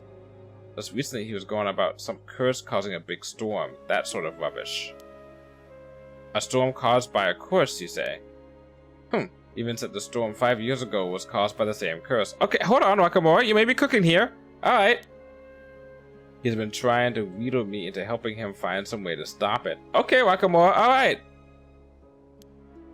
But I'm done with him and his ramblings. Man's clearly a lost cause. He'll be coming over here tomorrow morning, but I'm thinking it's time to have someone else take the reins over on Kamishima. I see, so even though you believe in immortality, you refuse to associate with anything to do with the occult. And you do? I figured someone claiming to be a cop would have more sense than that. Move your couch slightly to the left. Dude, just trust me, it's bad mojo right now. Yeah, it's actually legit like stuff about that. I believe it was, Japanese or Chinese culture has this whole entire thing about like the positions of like even furniture or like the way your house faces is like a superstitious thing of like, if you face this way, it's bad luck. How you meant to solve crimes if criminals can just pull out curses left and right? You won't find me disagreeing there. So what exactly was this Wakamura been saying about this curse? Well, if I remember, why don't you go to Kamishima and ask the man yourself? Maybe we will. Thank you for the information. Jeez, it's a lot of conversation. Is there anything you can tell us about the phony sorcerer this Wakamura is so devoted to? Wakamura went on about how there's some big shot who appeared on television. I never heard of them. As I said, just ask him yourself. Of course, we'll be sure to do so. Okay, that must be the end of that conversation. Okay. Can't say I care much about who you are anymore. But trust me, I had an Animal Crossing fortune teller say I needed to rearrange my house once. Like, excuse me, I like the TV against the sidewall. Thank you very much. Yeah, I don't know if I would change my look just because someone tells me that it's some better thing for it. They'd have to be very reputable to be that. They had to be like the Marie Kondo of spirit fortune tellers to get me to rearrange my furniture. This does not spark joy. This sparks spirits. Can't say I care much about who you are anymore. Oh, jeez, that scared me. You're going around with some phony psychic tells me all I need to know. How dare you? Soto, calm down. He can think what he wants. There's one thing I should warn you about. Eating the flesh of that mermaid you found won't grant you immortality. And what would you know about that? Well, you know, one hears all sorts of things in this day and age. I don't know where it came from, but there seems to be a legend that eating mermaid flesh will grant one immortality. All I wanted to say was it's just that, a legend. That's what I'm looking for earlier, was legends. It has no basis in reality at all. How can you be so sure? Just think about it. If that legend were true, wouldn't it be strange that no confirmed immortals have ever been found? Oh. Yeah, who's to say they aren't just living and hiding? The legend of Yao Bikuni was passed down in over 100 places across Japan, yet not a single verifiable immortal has ever been found to show for it. So you mean to say all those legends were fake? Please. If even just one of those tales is true, there's always the chance there's an immortal hiding away somewhere. I see. You really are quite the dreamer, aren't you? I figured you were trying to bluff me out of that mermaid corpse over some reason or other. But I'm sure of it, that thing's hiding some sort of secret, isn't it? Something you don't want me to find out.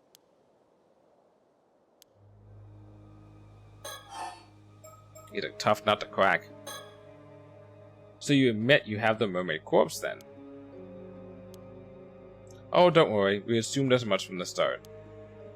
If I'm not mistaken, that mermaid was in a sort of mummified state, no?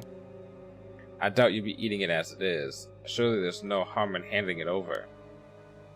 So you're gonna hog it for yourself? You won't fool me that easily. You don't think that a rare specimen like that ought to be placed in the care of a proper research institute? I'm saying I'll get a specialist research institute to study it. Problem solved. Suppose so. I'll make sure that mermaid gets studied properly. Don't you worry about that.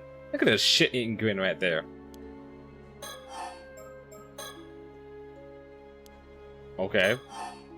Oh, hold on.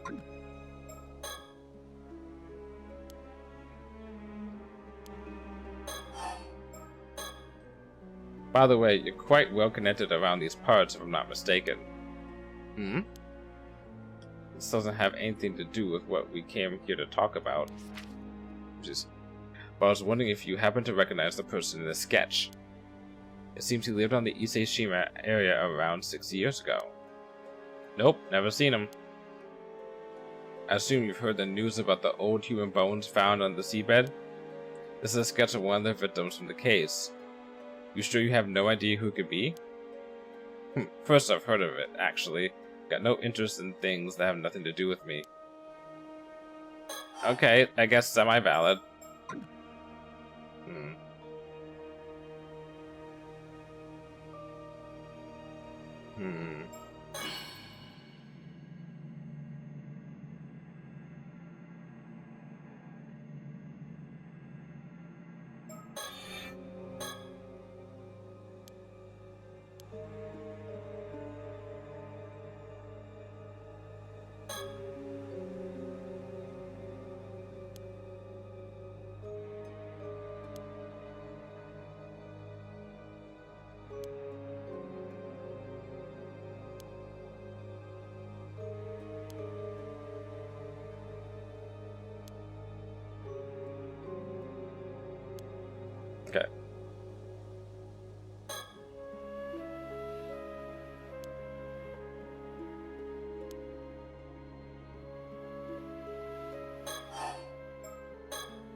How about this then? If you agree to give up the mermaid, we'll tell you what we know in return. For someone who doesn't seem to believe in her cult, you seem awfully fixated on this mermaid and immortality. Which suggests to me you found something you consider quite conclusive. Bah, what are you on about now? Well, I happen to know a bit more about mermaids than most people. Ma'am, are you sure? It's fine. I had the opportunity to do some research into them a while back, you see. You don't say. And? Well, mermaids do indeed have the ability to grant a human immortality. Ha! I knew it. Precisely, individuals granted immortality in this way are known as 800-year immortals. So they have a lifespan of 800 years? That's not bad. That means you at least get to stay around for stuff, but at the same time, you're not, like, around forever. Like, 800 years is not gonna pass by quickly. That's right. As the name suggests, they gain 800 years of remaining life. During this time, they won't age a day, and even if they die, they'll resurrect immediately. Okay, that's... okay. So it's not like one of those, like, you don't age. It's like, straight up... it's not just one of those, you don't age. It's one of those, like, oh, no, you ain't dying. Sounds like a real blessing. No, I'm afraid it's anything but. One who defies the very laws of nature like that is no longer human. They're an anomalous being that should not be allowed to exist. As such, our position requires that any such individuals we find are dealt with as swiftly as possible. Indeed, this immortality was originally a curse mermaids placed on humans. A curse? Immortality is neither a blessing nor salvation for the living. It's a curse that robs them of the ability to die. None of those who have become 800-year immortals have found happiness. Not one. When is living among other humans impossible, it makes them an outcast from society. Of course, there are a few years at first when life will be tolerable. But after that, every meeting ends up in parting. You outlive whomever you love or are loved by. And if you find acceptance, it will only be for a time. You will always be shunned eventually.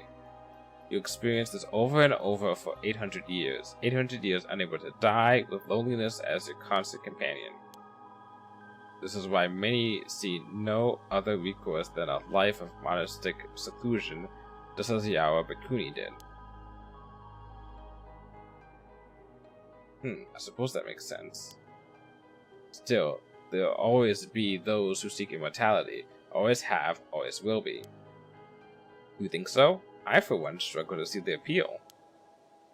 In any case, there are also certain conditions that must be met for this curse of immortality to be effective. Eating mermaid's flesh alone is enough to make you an 800-year immortal. Oh, and what exactly are these conditions? Sorry to disappoint, but I'm not aware of the specifics there myself. Okay.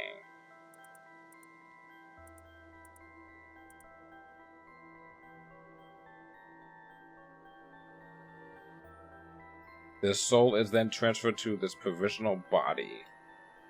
A provisional body is reconstructed using the parts of the mermaid in just as a medium. Okay, so you lose your body. So you get another body.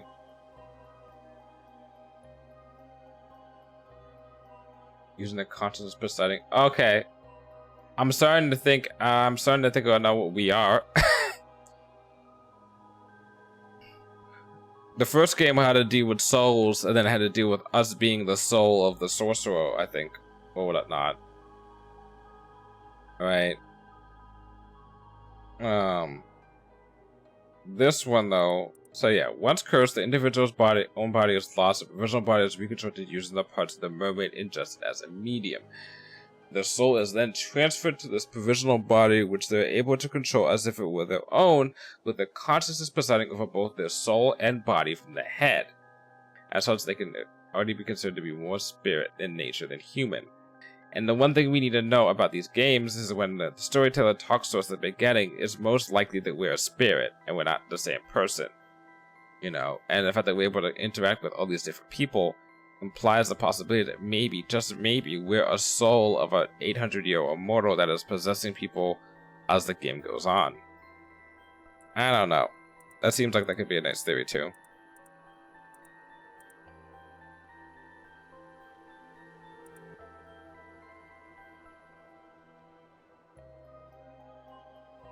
Damn.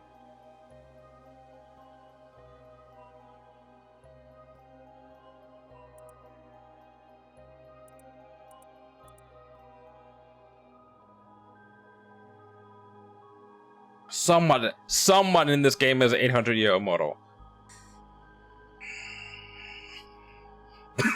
Using.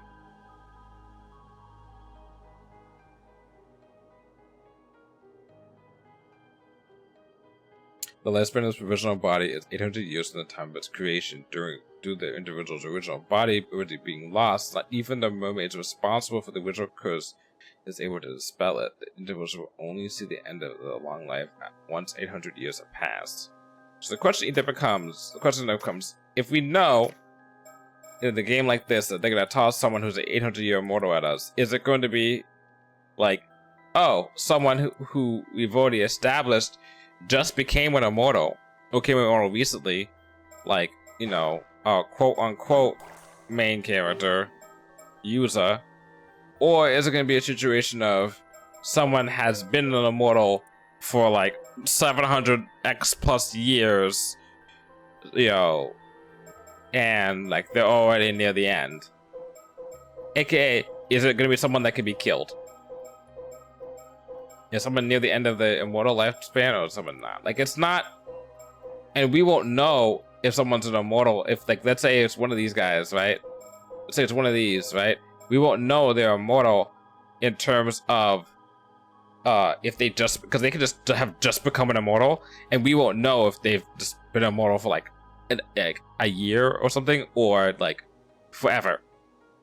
If it's one of these people, if it's any of these people, even like, he can be an immortal right now already. Technically, he's not, but he can be an immortal already. Technically, I'm gonna make a very good guess that he's not.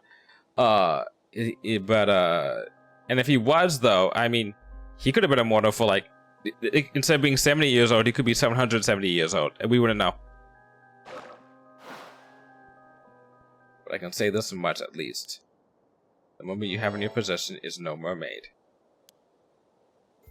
Huh? Bullshit. Ain't no way that's anything other than a mermaid. What I mean to say is that mummy is a different being from the mermaids who wield this curse. Not a half fish, half human beings or mermaids. You see. I see where you're going with this. In fact, calling them all by the same name is what leads to mishaps like this one. Say what?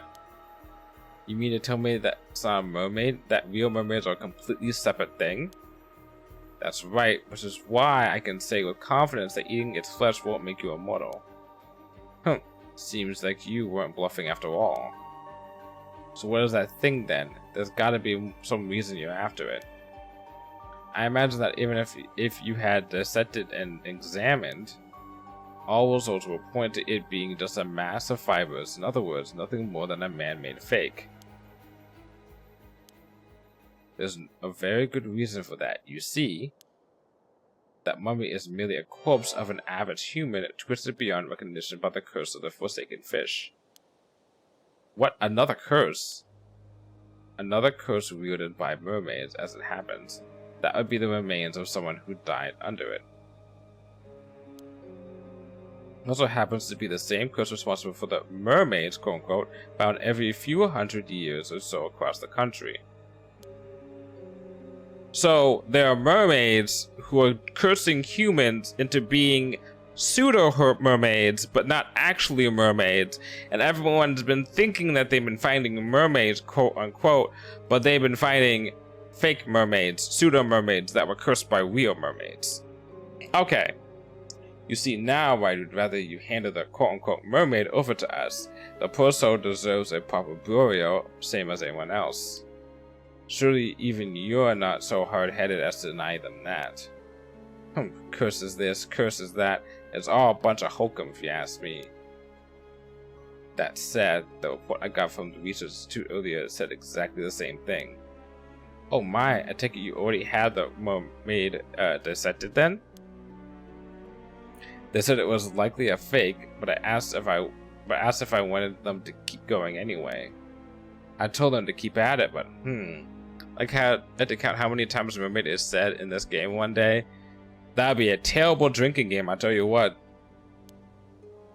It's clear now that you have nothing to gain from researching that corpse, least of all information on immortality.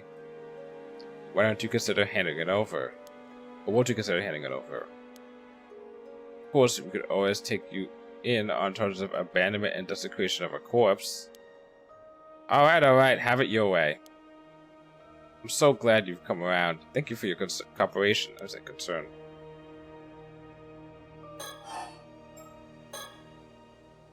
I'll give you the damn mermaid, but in exchange, I want you to tell me one thing. If you drink every time a mermaid is brought up, I think you'd become a mermaid. How would I become immortal? I'll tell you what. What is it?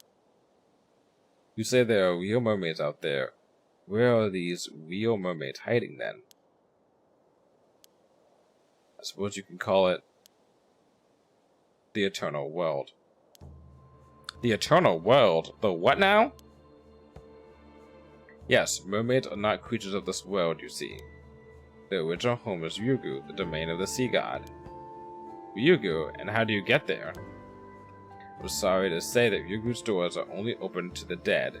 Going there is impossible for a living human. Ha! You could claim anything with a fairy tale like that. It all sounds like hokum. That said, the interesting Ryugu is said to lie somewhere in the Issei Sea. How coincidental! There have been numerous sightings of mermaids crossing over to this world in the area's long history, which is why Issei Bay has a share of mermaid legends too.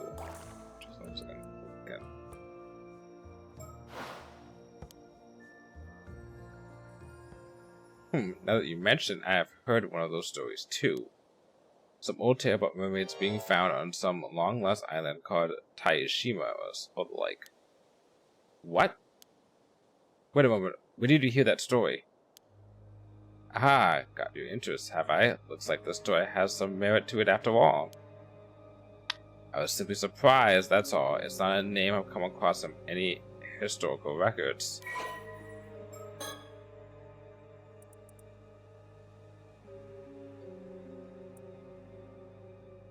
Taishima, or Lost Island. Okay. Legends say this island was besieged by someone 400 years prior, and the curse of the murdered islanders caused the entire island to sink. Some Kagurabachi shit right here. It's just something I heard from one of the young'uns I have out there looking for mermaids. I see. Sounds like you got a capable young hand. I suppose it would be possible to meet with this individual.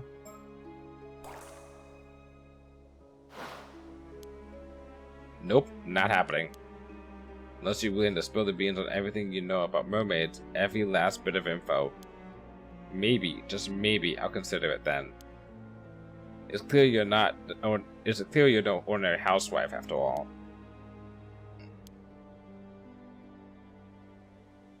Not interested? Then this meeting is over. I'll hand the corpse over to the police as promised. But don't think I've given up on mermaids or immortality. If they really exist, I'll find them and make them mine.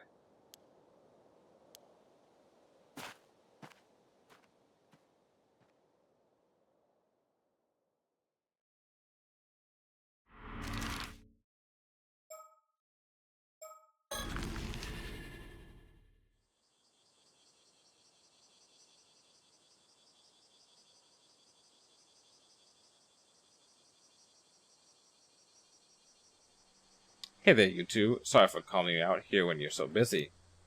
I figured it'd be best to give you the rundown on our findings as soon as possible. It's no problem. Go ahead.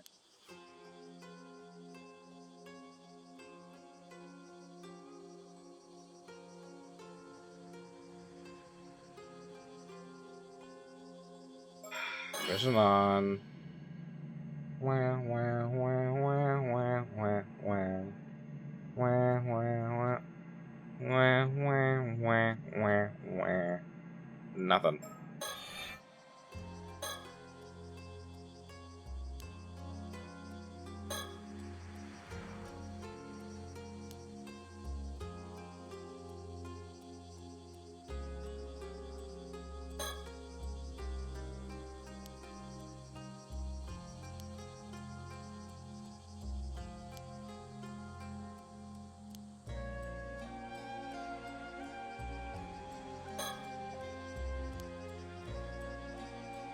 Hmm.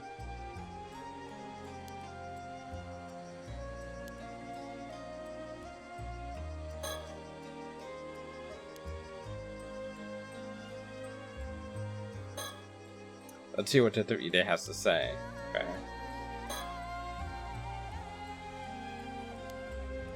Okay. So did you manage to meet up with Mr. Yamashima?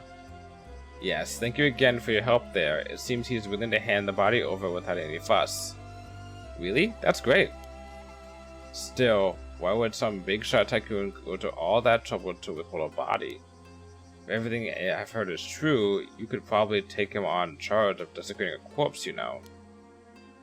Or was there something special about that corpse? How observant of you, Detective. I can, of course, explain it if you'd like to know more. Wait a second, is it related to that secret department of yours? I think I'm better off not knowing if so. Oh, really? I don't mind bringing you into the fold. Ma'am, please stop trying to rope him into helping us. I've never met the guy, but I hear he's quite the cranky old geezer. How'd your meeting go? I bet he was pretty worried of you being with the police, but he didn't try to pick a fight or anything, did he? Ah, well, I'm not sure you could say it went smoothly, but I don't think we upset him, at least. Probably. You, don't sound very sure about that.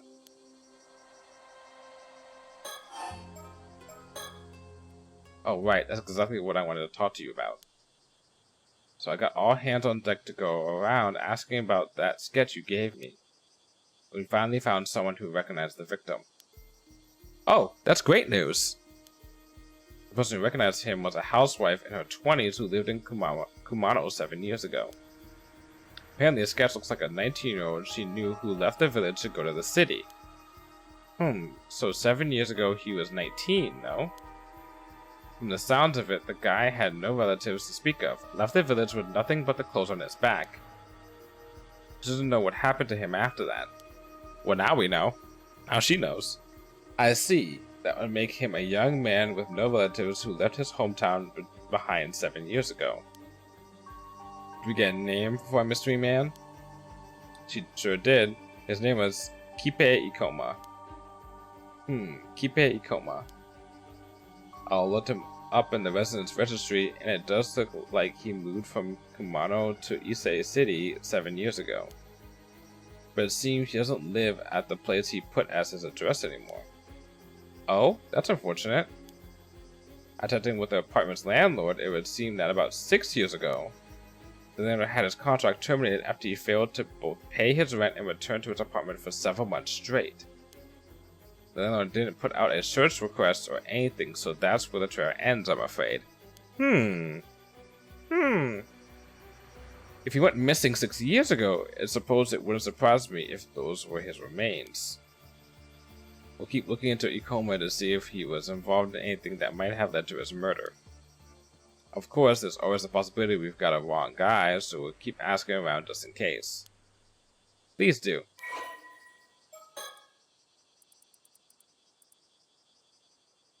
Okay.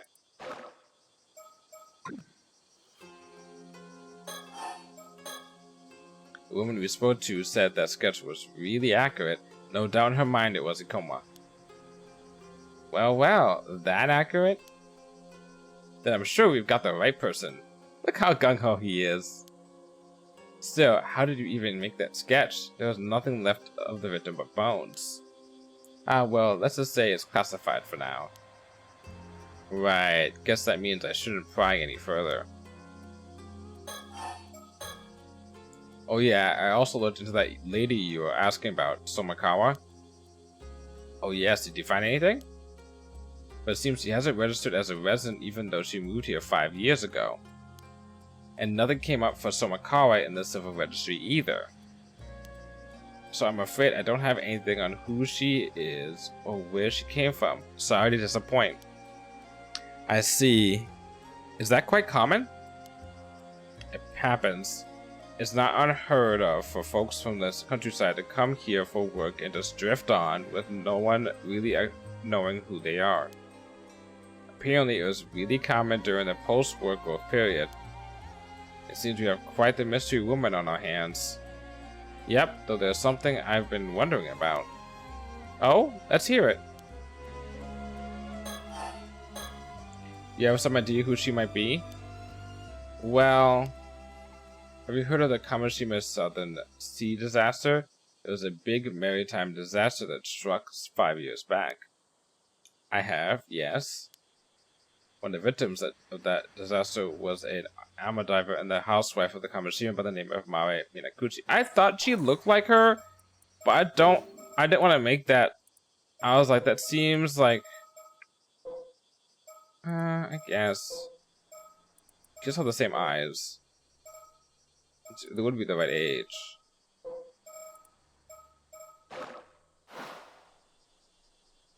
By Mae Minakuchi. But it seems her maiden name was Somakawa. Oh! Okay. So a mystery woman shares a surname with a maritime disaster victim. I'm impressed you managed to dig that up. Oh, that would fucking suck for fucking Yuza? It's been so long since we talked to him in Yuza's shoes. Yeah, Yuza. It would suck for Yuza if that was his mom. Oh boy. I was already looking into the Kamishima disaster because of the skeletal remains, so it was a happy coincidence if anything. Oh, so you thought they might be related too? I'm glad it wasn't just me. Anyway, it seems that the bodies of those disaster victims were never found in the end, which got me thinking. Wait, are you saying... Yep. I was thinking Mae Minakuchi could have survived the disaster 5 years ago. And you think she then moved to Ichika and started going by her old name of Somakawa again? That's right, what do you think? Seems like a long shot, but maybe? But if that's the case, why would she have stayed in Ichika for 5 whole years without thinking to contact her family? I wonder why. Maybe she lost her memories in the disaster? Right. If she only had her old memories to rely on, it would be that odd if she went back to using her old name. Surely her parents would still be the same, though.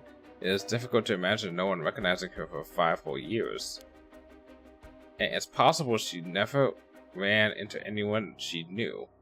That kind of thing's more likely than you think. That's the one thing I was worrying about. It was just like, I was like, when you first introduced Somakawa, I was just like, this looks like the mom a little bit, but it can't be the mom because she, like, there's no way that no one would recognize her. You know, it's not like there was a big period of time when she disappeared. She just, like, the mom disappeared 5 years ago, and then she showed up 5 years ago. Clearly, people would be like, you look like her. You know, you're her. So, either this city sounds big enough that she could not run into anyone, or something else is going on. Oh, speaking of appearances, I found a picture of Mae Minakuchi from a report on the disaster. I haven't met this Somakawa myself, so could you take a look for me and let me know what you think? Let's see. Oh, this is interesting. What do you think, Soto? If she aged 5 years and grown badly gaunt, I can certainly see how this woman might come to resemble Miss Somakawa. My thoughts exactly. She agreed it's a pretty solid theory. It's certainly worth looking into, yes. But if she really is Mae Minakuchi, there's something else that concerns me. Something else? How she survived? This is just what I've heard. But it seems like the islanders over on Kamishima Island think that this Mae Minakuchi was the cause of the disaster 5 years ago. What? Why would they think that? No idea, but it seems like it's pretty much taken for granted by most of the folks over there. Even just mentioning her name is sort of taboo. So I was thinking it wouldn't be that odd if she felt she couldn't go back home because of that. That makes sense. Surely not. Seems as good a reason as any why she wouldn't want to come forward anyway. If she really is related to the storm 5 years ago, she's a point of interest regardless of her connection to the skeletal remains. Perhaps it's worth looking into that first. Can I leave talking to Mr. Makara to you two then? We'll handle that, yes.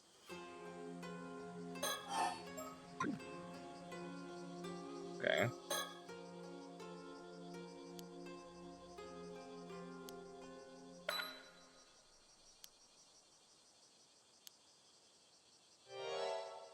The sole survivor of Taishima. His surname is Somakawa.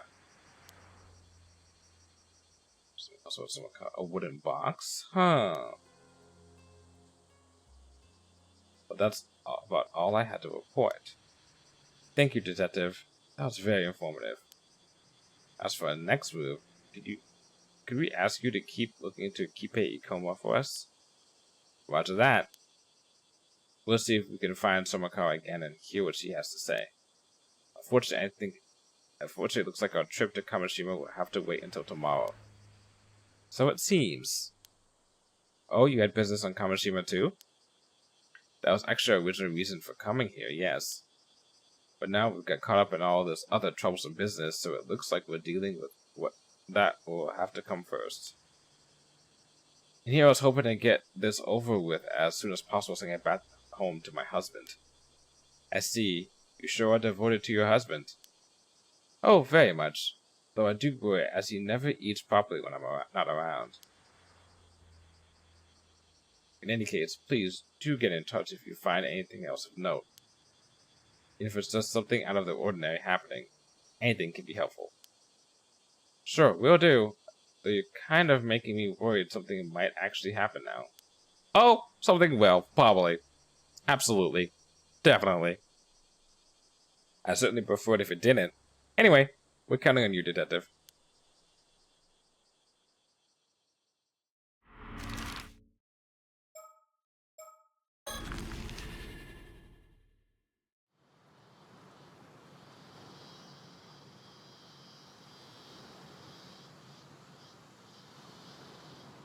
Bad news, ma'am. It seems we were a step too late. What do you mean? Seems someone came and took that Somakawa woman out to sea just a few minutes ago. What? According to the witness, a foreign man came to the port with Miss Somakawa in tow. They then boarded a motorboat that was moored there and headed out into the bay. It didn't appear to be by force, so we probably assumed they knew each other. A foreign man? Not sure what's going on, but we should probably get a boat and follow just in case. Yes, let's see if... Soto, what's wrong? The spiritual force, it's overwhelming. My body won't move. What's going on? What the fuck? That girl over there, is she doing this? You can withstand this curse? You really are quite strong, mister. Sorry, but I can't let you go any further. I have to ask you to leave. Oh boy, let me try this.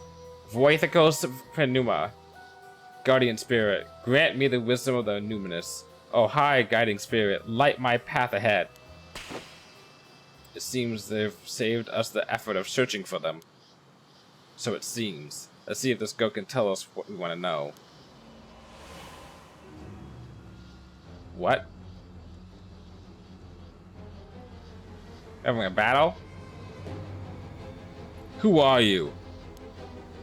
I ask the same of you. What do you want with Miss Somakawa? So you know who Miss Somakawa is, do you? Maybe. What's it to you? Ma'am, this girl's spirit sense is extremely potent, but she lacks experience. She seems hesitant to employ curses against people. If I have an opening, I can use my curse of binding to restrain her. Oh, the curse of binding! Usually it's too risky to use on ordinary people, but that shouldn't apply here. Ordinary people. Alright, I certainly wouldn't mind getting some information out of her, so this is as good an opportunity as any. I'll see if I can get her to lower her guard. When she wavers, I'll signal for you to use a curse of binding. Sound like a plan? Sounds like a plan. On your signal. Okay, curse of binding. Restrain the opponent and then let the guard down. Use the curse for the signal to them to use it. You only have 3 chances to use the curse.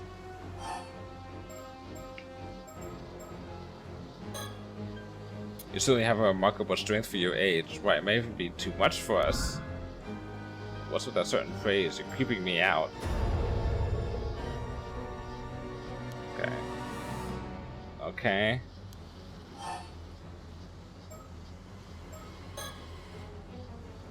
Now, there's no need to be so uptight. How about we stop all this and just talk a bit?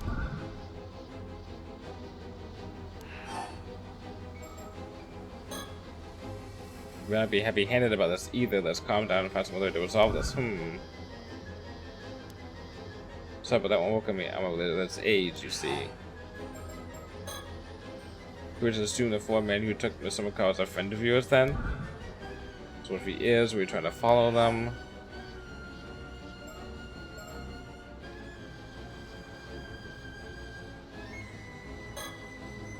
Alright, we'll back off and leave you be. How does that sound? You're gonna get me to drop my guard, aren't you? Not happening. Okay. Threaten's not gonna work. So everyone, okay. I'll try threaten. Just anymore, we have to take you in for obstruction of public duties. Wait, you with the police?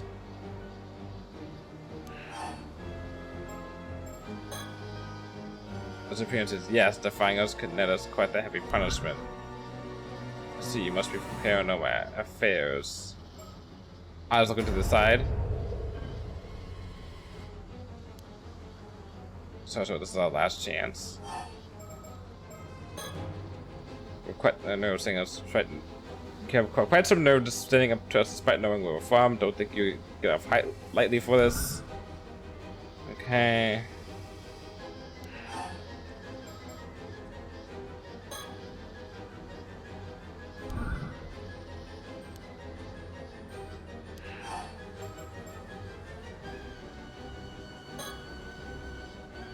What do you want with Mr. Makawa? Say the name to you. You just want the relic for yourselves, don't you? What? You know about the relic? You're also with Paranormal Affairs then? So I have no idea what you're talking about. I suppose it's the trouble with secret departments that even their own members recognize each other. What a bother. Okay, let's... Paranormal Affairs, are we? Let's talk. Perhaps there's some way we can help. I told you, I don't know what you're talking about. It's none of your business anyway. Knowing from Paranormal Affairs, you keep a straight face and hit your ties. I can tell you're both bold and smart. Thanks, I guess. We give up now.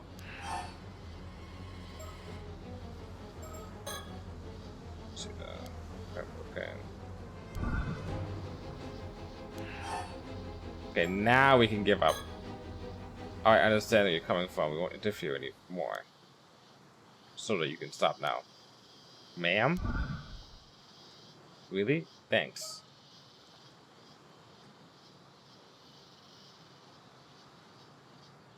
No. What? I thought it was one of those things like, it's a trick, like, don't use the curse. I guess we're forced to use the curse then. Ah, you grown-ups and your dirty tricks. You did well to be cautious of us, but I'm afraid this is how grown-ups get things done. Now, will you tell us what you're up to here? Well, I suppose I've slowed you down enough. You'll never catch up to the boat now. Taka's Astery guide my path, and with my merciful hand uphold me. What? She broke the binding. Bye-bye. She just ran away! After her! Oh, they're probably a little bit, like, stunned. Confound it. Oh, wait, there he goes. There he goes. There you go, Soto. Stop right there. Looks like she's giving us the slip. I doubt we'll be able to catch her now. Still, I'm gonna have to have a word with Paranormal Affairs about that girl.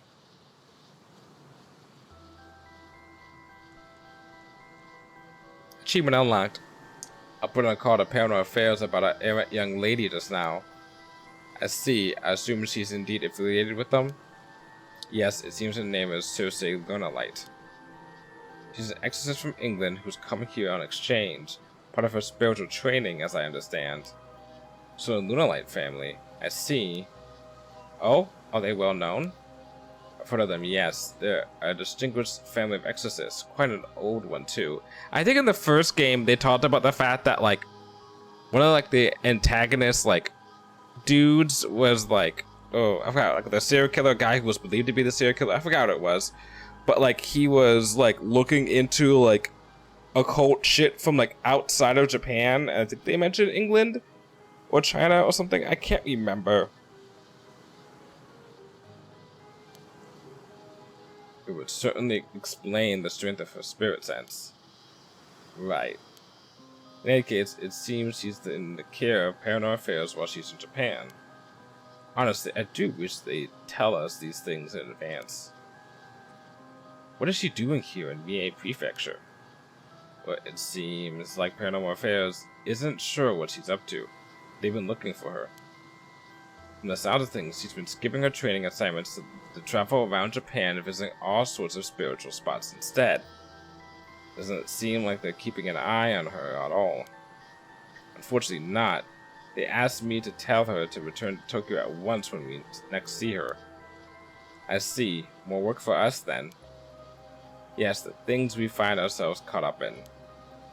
Seem to know about Somakawa too. Got a bad feeling about all this. Should we try looking for her? I imagine she's still in the area. No, not now.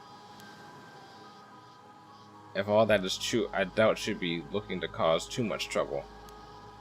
Besides, I'm sure we'll run into each other again eventually. Well, I think that's enough trouble for one day. Let's call it a day. We'll head for Kamishima first thing tomorrow. Understood.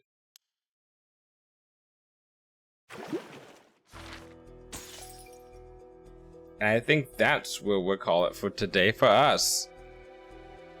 I think we've gotten a good amount done. We've done 1, 2... Is that grayed out? No, that's still...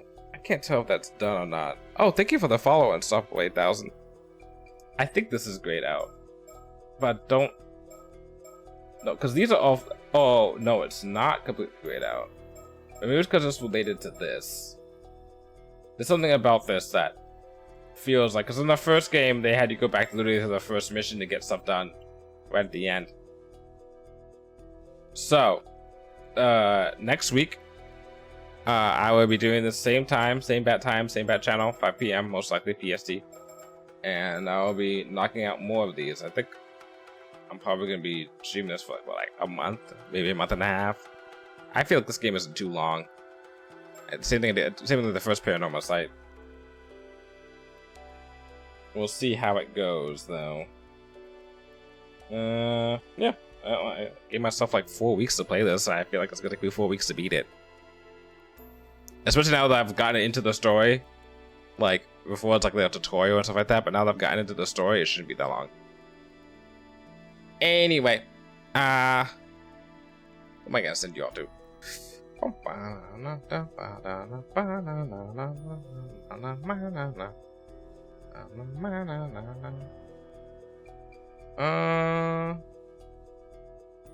Let's go say hi to Rai.